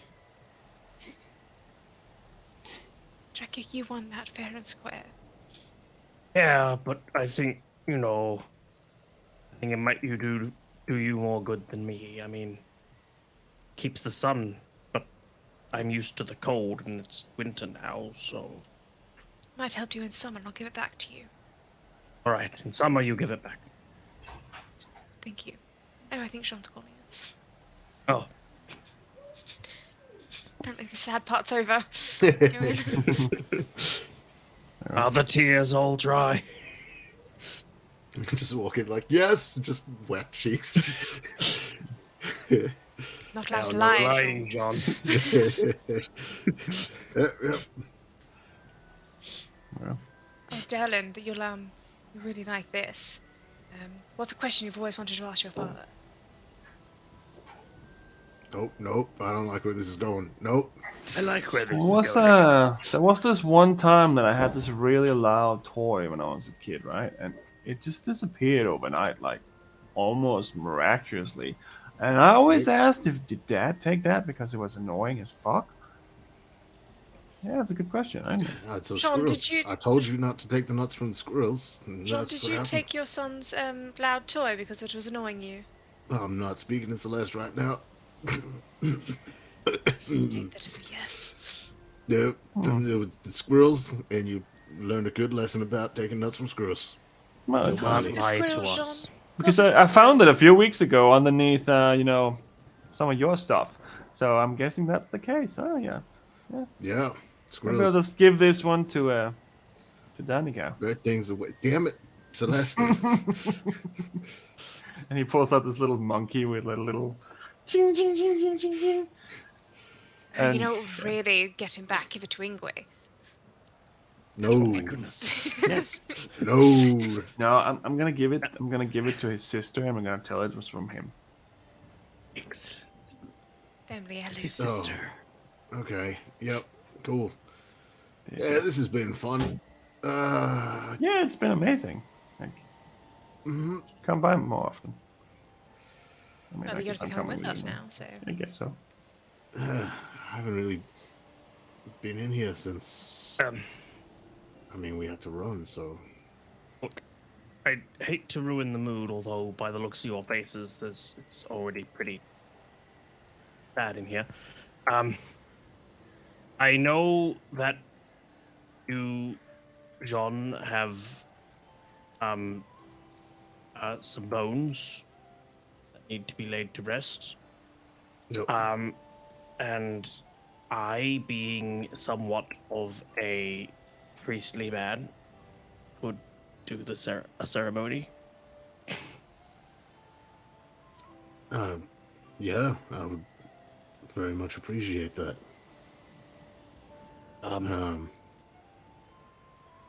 Like, I don't know if, like, this would be probably using the prayers of my religion. I don't know if that's okay with you. Should be all right. You don't happen to know? Is Liana part of your pantheon role? Liana? No. I think so. That's fine. Like I said, we weren't really a religious lot. The only, at least from memory, the only god I remember my father mentioning was her, due to her connection with the land and things like that. And yeah, but it was scarce and rare, far and few between. So it would be an honor to have you do it, Jackie. Right. Uh-huh. Shall we get this over with so we can start to repair and move on? Let's do that. Derlin, Yeah. I don't want to break my leg again, so if you would do the honors and All right. guide us out. Takes a stick and he goes out and he sets off all the traps in the area, so he can walk safely. And there's a lot. That's like he probably sets up like 25 traps while you're watching him. I'm imagining he's like a blind man. Just... The stick. It's like, oh, you're done. Oh no, there's more over there. All right, done now. Well, No. I mean, this area now is kind of clear, but I mean, if you want to go further into the woods, well, that's on your own. Yeah, no, this should do all right. I think we'll go behind the barn. There's a little spot there. But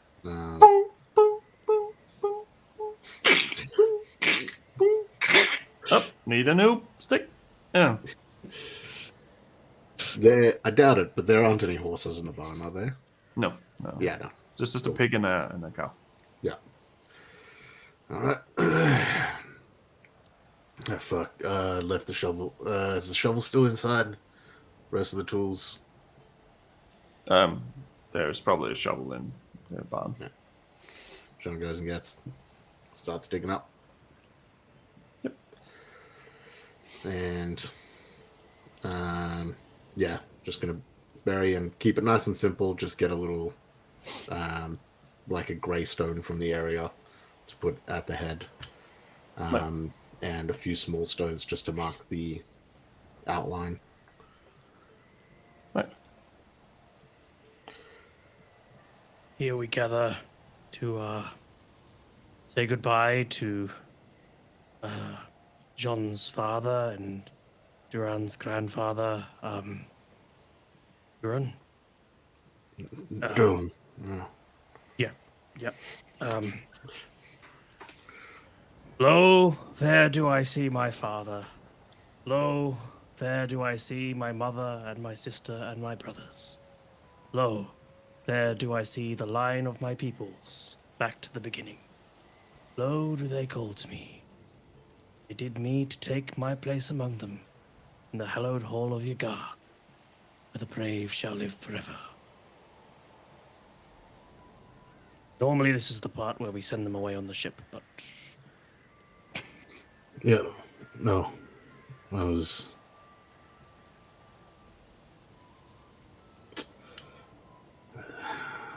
That was perfect. Thank you. Right. Tricky.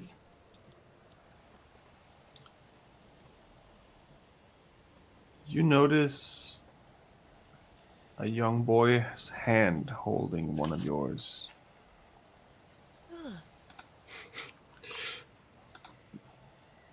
And as you look to the side after performing the rite, you can see a young, looks like a human boy with brown hair. He's maybe 12 years old.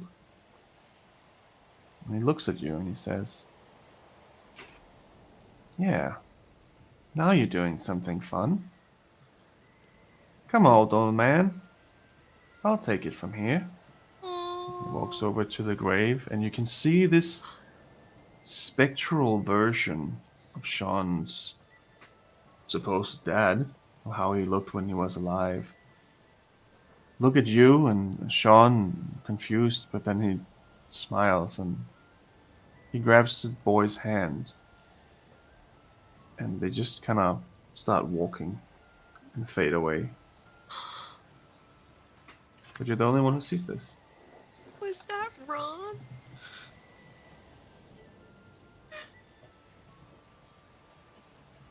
Oh boy.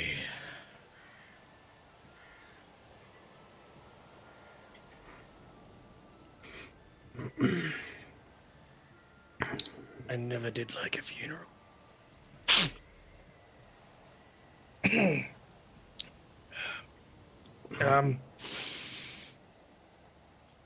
wouldn't happen to have any ale so that we can celebrate the passing?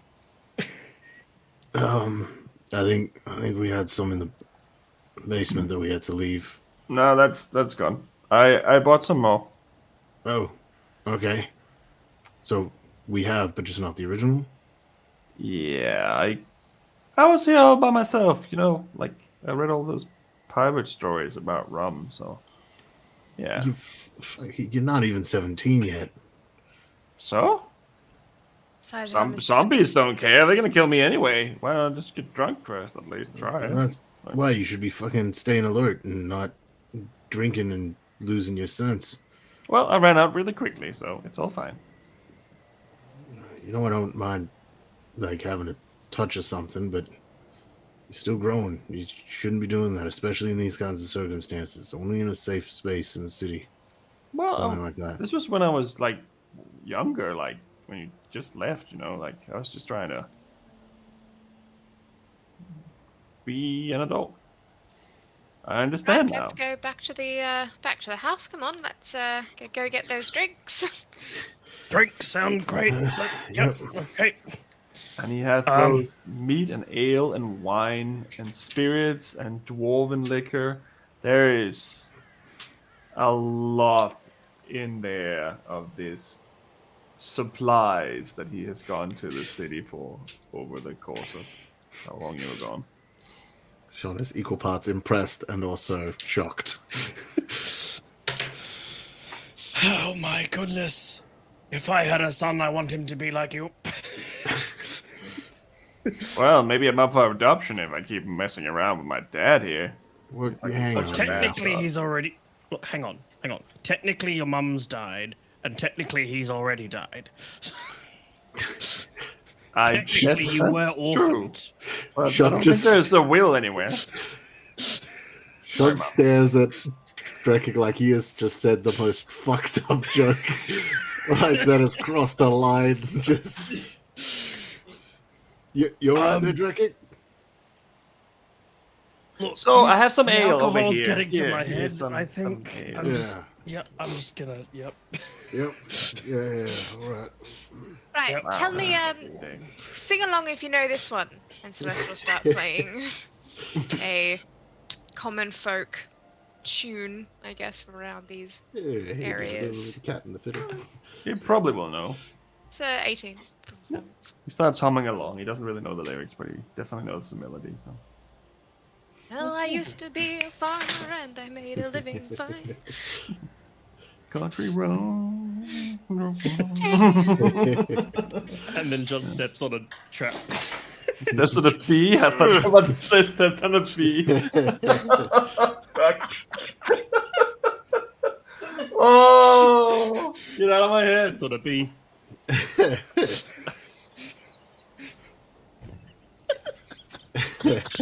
that is a fucking trap.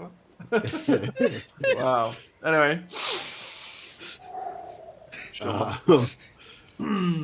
Once things calm down a bit and the food is mostly eaten and drinks are had and all that sort of stuff, Jean's just going to take a slow wander through the house, reminiscing, but also remembering that there was a giant scissor trap that beheaded someone out, that made to behead people out the front. So before entering anywhere or going upstairs and things like that, you know, checking, making sure all is good before continuing on, and just sort of reminiscing, taking in the details of his home.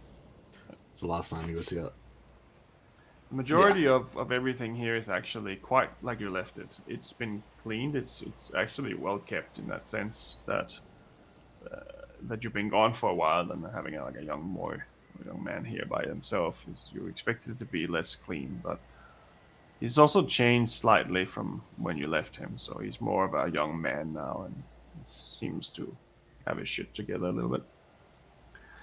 Most of the things are the same. There is a little shrine almost that has been set up just with little drawings of Cerithia and little keepsakes like an old comb with some of her hair and stuff like that. Just things to remember her by.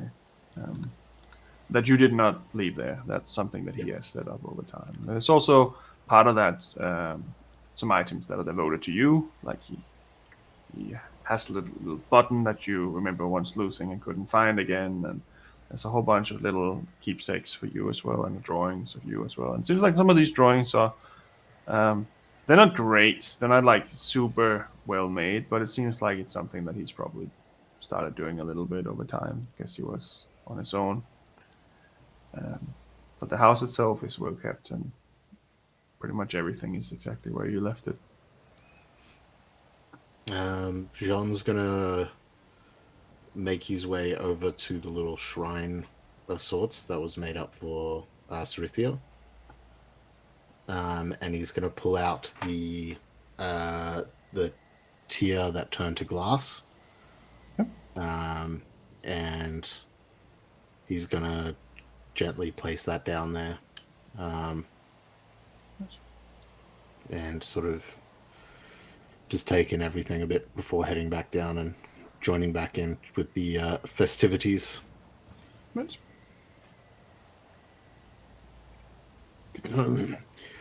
What I miss? I just want to go check out, make sure everything was looking good. Well, Drekik said that he could drink this entire keg without throwing up, but I don't think that's true, so we're gonna try. I believe it. No, please. Oh. He's a dragonborn. If he wakes up in the stables, he wouldn't even know. It's probably summer for him. I can't hear him. He's already too drunk to talk. I rolled a 2. I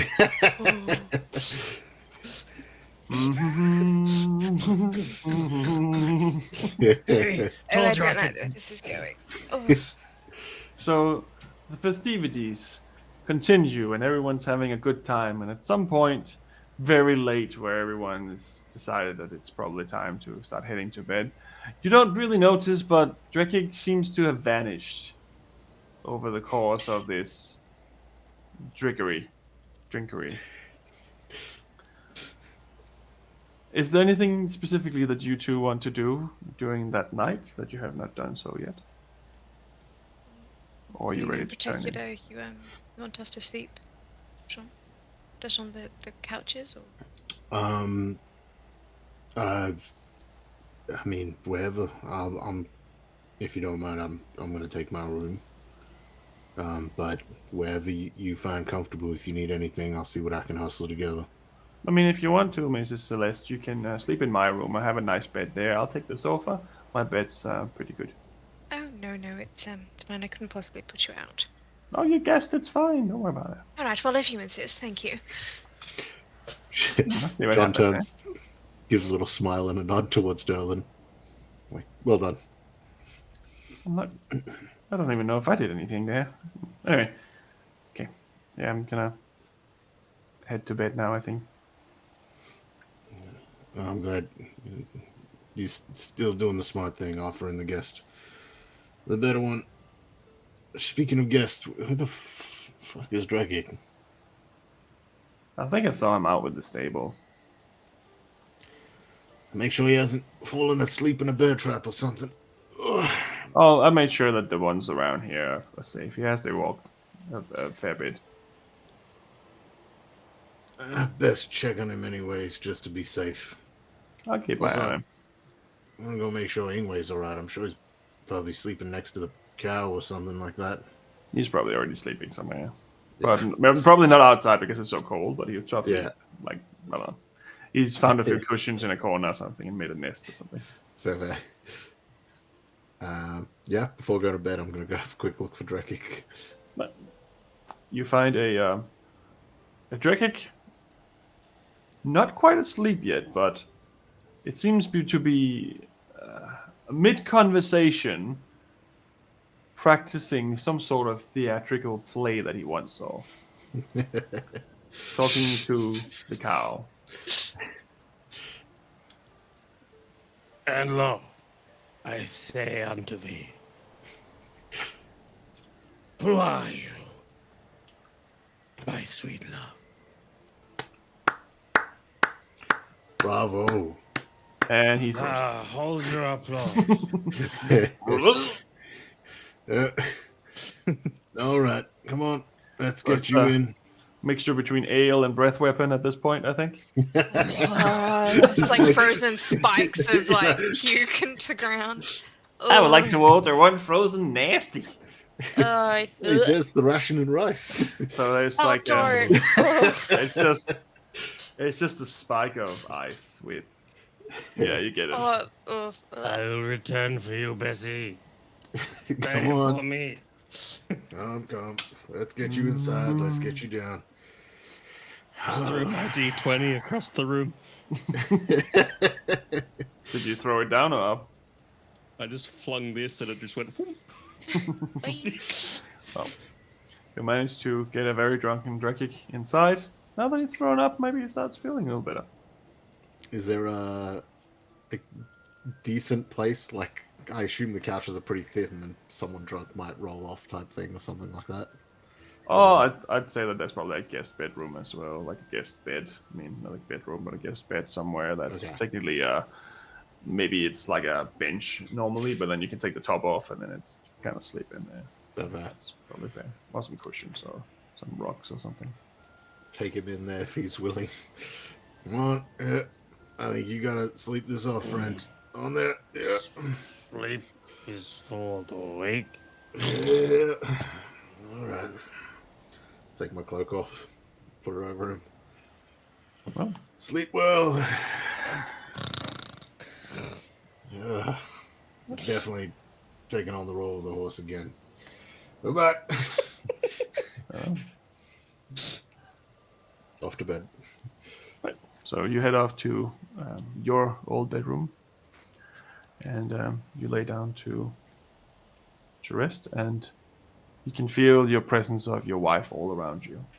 You don't quite see her, but you also maybe gather that she spent most of her willpower to kind of be present for what happened the day before, and that she was physically present for her son.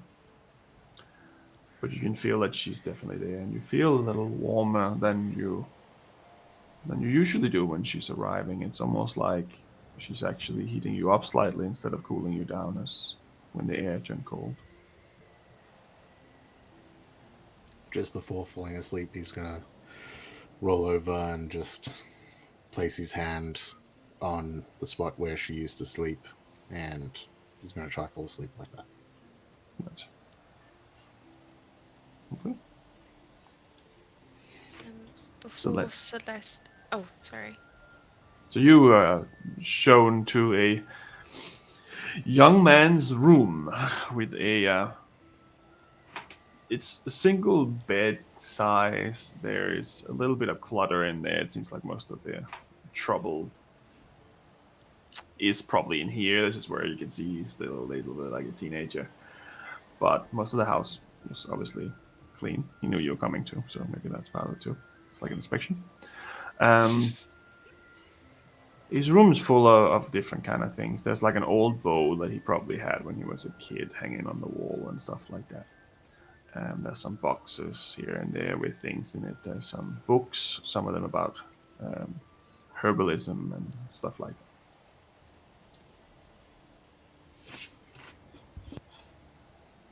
Oh yeah, cool.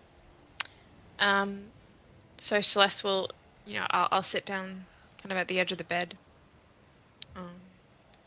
and rifle through my bag till I come across that old drawing.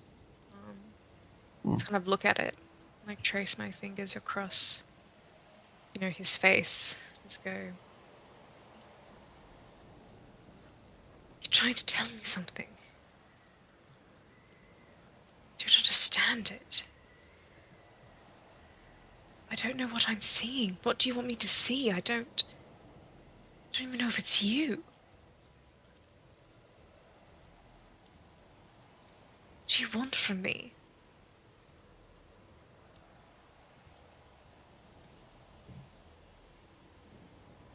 Just can't talk. Well, except for one, I suppose.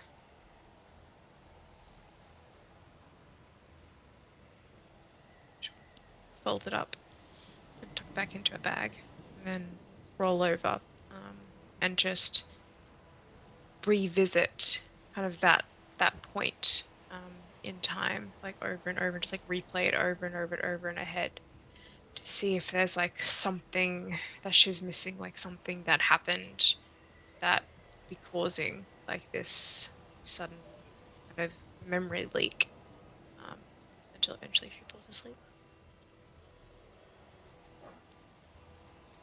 Make a perception check. This is a weird one, but make a perception check. Not quite sure how to roll this. Yeah. Oh, that was so close to an 18, but it rolled over to a 4. Oh, that's an 8. Just keep playing it over in your head, and the water, the rock, him laying there, the ship, being under the water, being held down. It's all just a mumbo jumbo of you don't quite know what's real and what's not.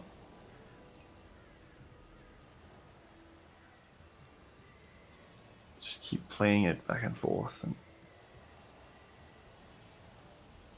you just can't make any sense of it.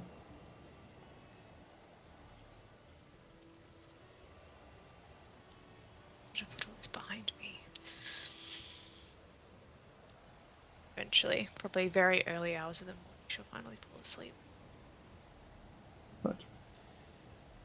And Ingwe is unconscious, and Drekik is most likely unconscious too, unless there's something you really want to do while you're super hammered. No. Very well.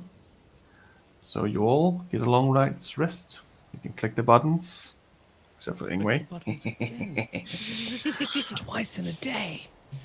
And you wake up to the smell of breakfast. Some bacon, some eggs, mushrooms, onions, tomatoes. Yeah, it works. Dallin is cooking downstairs, and as you come down, he's not quite wearing his top, and you can see that he's actually quite ripped for a young 17-year-old boy. And he quickly puts his shirt on when he come down, but he starts handing out all the food. And Just as a note, Celeste is not awake. no, If probably there's not, no no. rush to leave, she's No, in bed that's fine. until like afternoon, or she's roused. Just as a note. That's fine. But the others that are awake would have noticed at least.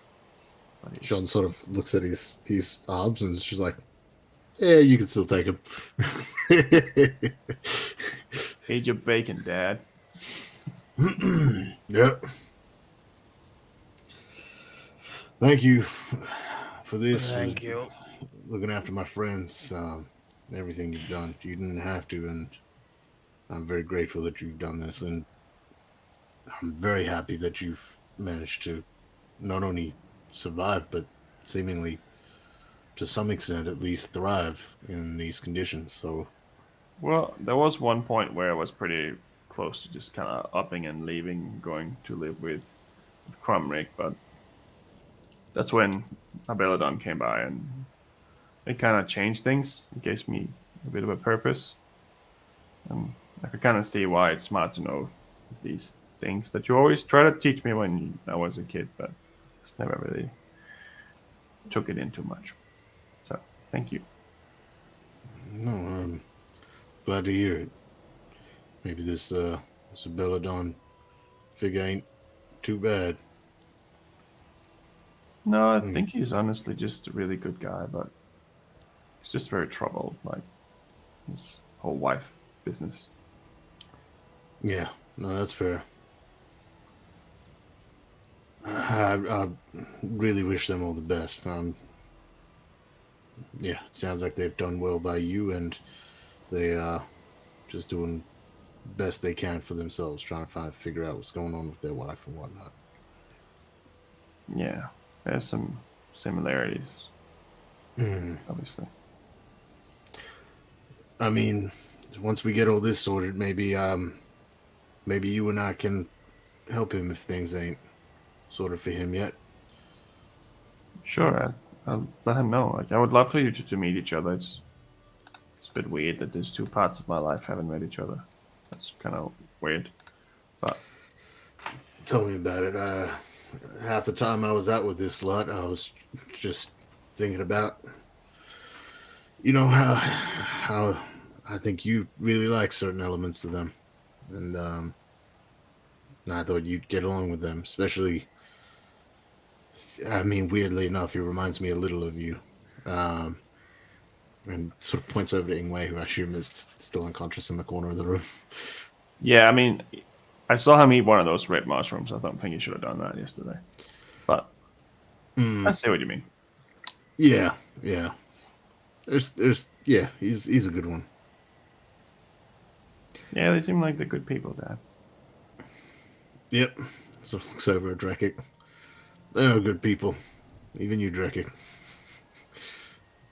He said. Right is right.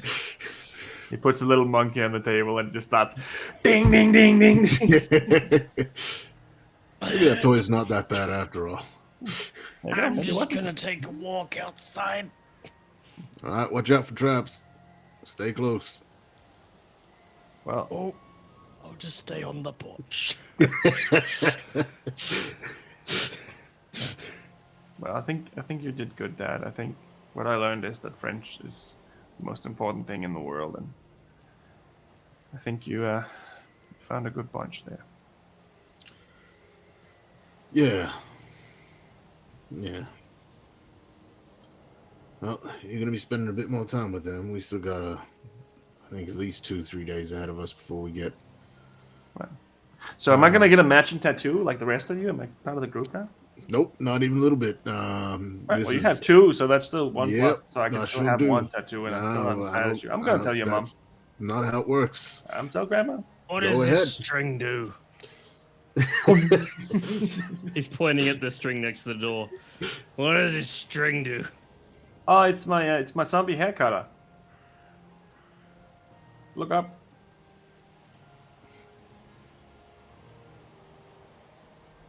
What do I see? You just see his scissor, like two blades ready to just whoever comes through the door without taking that off. I'm gonna leave that string alone. I'm gonna go outside.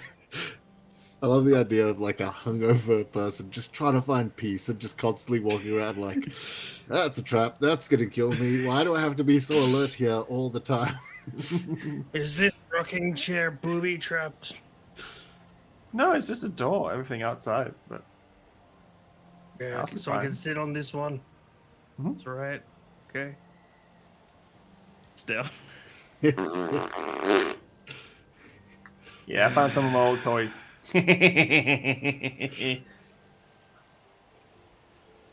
Oh, At least it didn't blow up.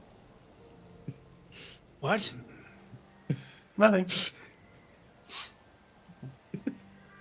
Well, I mean, should we get going then? If we're gonna go, yeah, I think so. I'll just gonna pack go. my stuff and yeah. Yeah, I'll go wake up Celeste. Oh yeah, she's in my room still. Heads upstairs.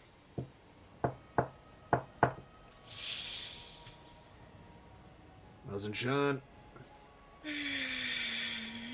Right. We got breakfast and a journey ahead of us. Don't worry, we'll be in my sister's place soon. We'll have plenty of time to rest and catch up before we do anything. Do you have an indoor bath here, Jean? No, I was gonna say I don't think so, right? Yeah, no. I'd say Nope. that is an adjoining building outside, which is more like a like an outhouse, but just for having a bath. It's outside. It gets a bit cold. In the winter, we usually just freshen up by taking some snow and melting it down and just. No, doing no, those ones. no. It's fine. I'll go have a bath. Don't worry. I'll turn it into a steam room in no time. All right. We'll start getting things ready. Be out of Right. here in an hour. Right. So I'm just gonna go down to that outhouse and fill the bathtub up with, I don't know, snow. So the Watch out for bathtub is traps. already kind of full because it is full of ice. Because it's outside, there's like literally an open window. But this could be a good thing. It means that it might be easier for you to create a bath out of it. And with your extensive capabilities as various types of magic users, that is not a problem. You can definitely make a hot bath in no time. So you steam up the room, and you can just see it rising outside, and yeah, it's pretty good. It's a pretty good bath. You kind of make yourself really limber up and just kind of relax and just get into it. Maybe even have a little bit of a lavender scented candle smell or something nice. Maybe some tea already waiting, but definitely have a nice warm bath. And just to finish it off, you sink down into the water, just clear your mind, and then you see two red eyes looking at you through the water as it is holding you down under the sea. And that's where we'll leave tonight's episode. Fuck. Woo! Celeste drowning in a bathtub. Oh, fuck. Well, it was under the sea, though. So, Yeah, but yeah. I mean, she might have been moved. You don't know. There you go. I think that's a good time to end it here before you start traveling on the next journey. There you go. Oh gosh, that was a good episode. Adding that to the notes. That was one of my favorite episodes, I think, so far. A lot of yeah, damn. Yeah. That's dope. You ain't shit, Dad. I looked up Viking prayers. I was so happy I rolled so high on those fucking dice when I did the shooting thing. It would have been ridiculous if I was like, boing, one. Yeah. I was actually Shit, going to Dad. have Oh, fuck. Celeste give Derlin inspiration, but then I was like, oh, I'll Um, give it to Sean. Yeah. I gave that was- I gave him plus some, and I just rolled like consistently really high. So I was Yeah. lucky. That was very much a circumstance for John where he's like got back and he's like, "Hey, my boy," and then it's like, "I met a new friend and he's really cool," and it's like, "Oh, cool, man! No, I missed you too. Your old man's still cool. He's way cooler than that guy. I'll show you." Like, yeah. It's been gone for a Isles. year and stuff. So, well, Bless. I think it was a very nice episode, and there was a few things that was interesting in there. There was a young boy, whoever that was. I think it's Ron. I think it's Ron. That's cool. Ron. I think Ron's grown up from being an infant. He's graduated from the teat. Godspeed. Yeah, Oh. that was dope as hell. The farewell, the ceremony that you ran, Drekik, that was dope as hell as well. That was awesome. I was about to follow along with what you were saying when you made that like burial passage because I know that one. Yeah. But I decided to wait instead because I wasn't sure if you were going to change anything. So I was just let you do it. But he would have one word. chanted in your head at the same time. But I was just going to let it go. Yeah. Oh, very That's dope. nice. Yeah, I changed one word of the thing to suit the world is all. Yeah, it's just Viga instead of Valhalla. That's fine. Yep. That's perfect. That's definitely the vibe I was going for. I was thinking of that one in my head when I was like, "How can I do a burial ceremony?" Like, oh, great. There you go. Well done. Well done. All right. Should we find someone to raid today? Raid. Let me grab my dice. That is a natural 10. Oh gosh, that's right. We're rolling. Oh, Oh gosh. when the skin Rolled gets so stuck high. to your hair. I rolled so high. So high. So high. Crazy. So very, very high. So high. So I got a 10, Drekka got a 3. What does Celeste get? 2. Oh, is that 5? Wait, I got Sean. 19. Come on, John. There you go. Oh, Sean. okay, fine. Why did we even bother rolling? I got 2 natural 20s this Sean. episode. I'm Yeah. happy. I got First Yeah. natural 20s I've had in a very long time. And both of them are on shit you actually didn't really know anything about, which is really lucky. Gain that extra knowledge. Woo-woo. All right. I'm just looking through a couple options, skipping past some reruns. Yeah, I see a group called Fragment 20 who are playing Odyssey of the Dragon Lords. I assume a homebrew campaign. That sounds interesting. Yeah, I think it will give them a raidy raid. Raidy Let's Let's new do folks. it! Go Woo. give him some love, throw some monsters and raid him in chat. Give these people a follow. Just spread the love and the good time feels. Give them some warm fuzzies. Monsters and bacon. Where did the bacon come from that we ate? There was Ham. a pig in the. No, Yeah, there was a pig. Okay. well, the pig was still there. Just checking. Where do you think bacon comes from? It's a farm. Yeah, I imagine He Ingwe did was buy out supplies. He did buy supplies, and Yeah. if you decide to get a little drunkish, then bacon is sometimes good next morning. Oh, is Ingwe Yeah. going to make us bring the cow and the pig with us? Well, so when you said bacon, there was a small part of me that was like, did Ingwe spend the whole evening making friends with the cow and the pig, only to suddenly be like, all right, I'm going to go out and say hi to the pig. Where's the pig guard? Oh, this is really good breakfast. Wow. Just chewing on a bit of bacon as he goes out. Where's my friend?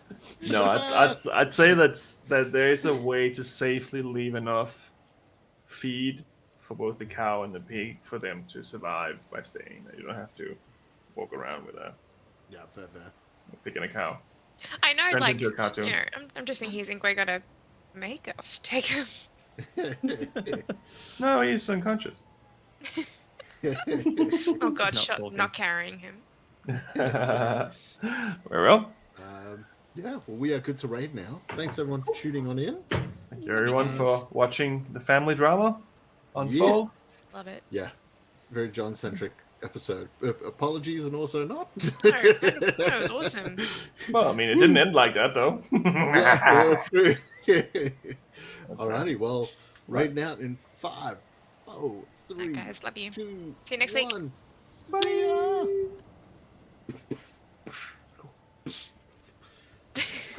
I feel like we really need an ending I will screen. throw- Because your 5, 4, 3, 2, 1 doesn't actually show up on the stream. Oh, really? Yeah. Raiding out in. So I can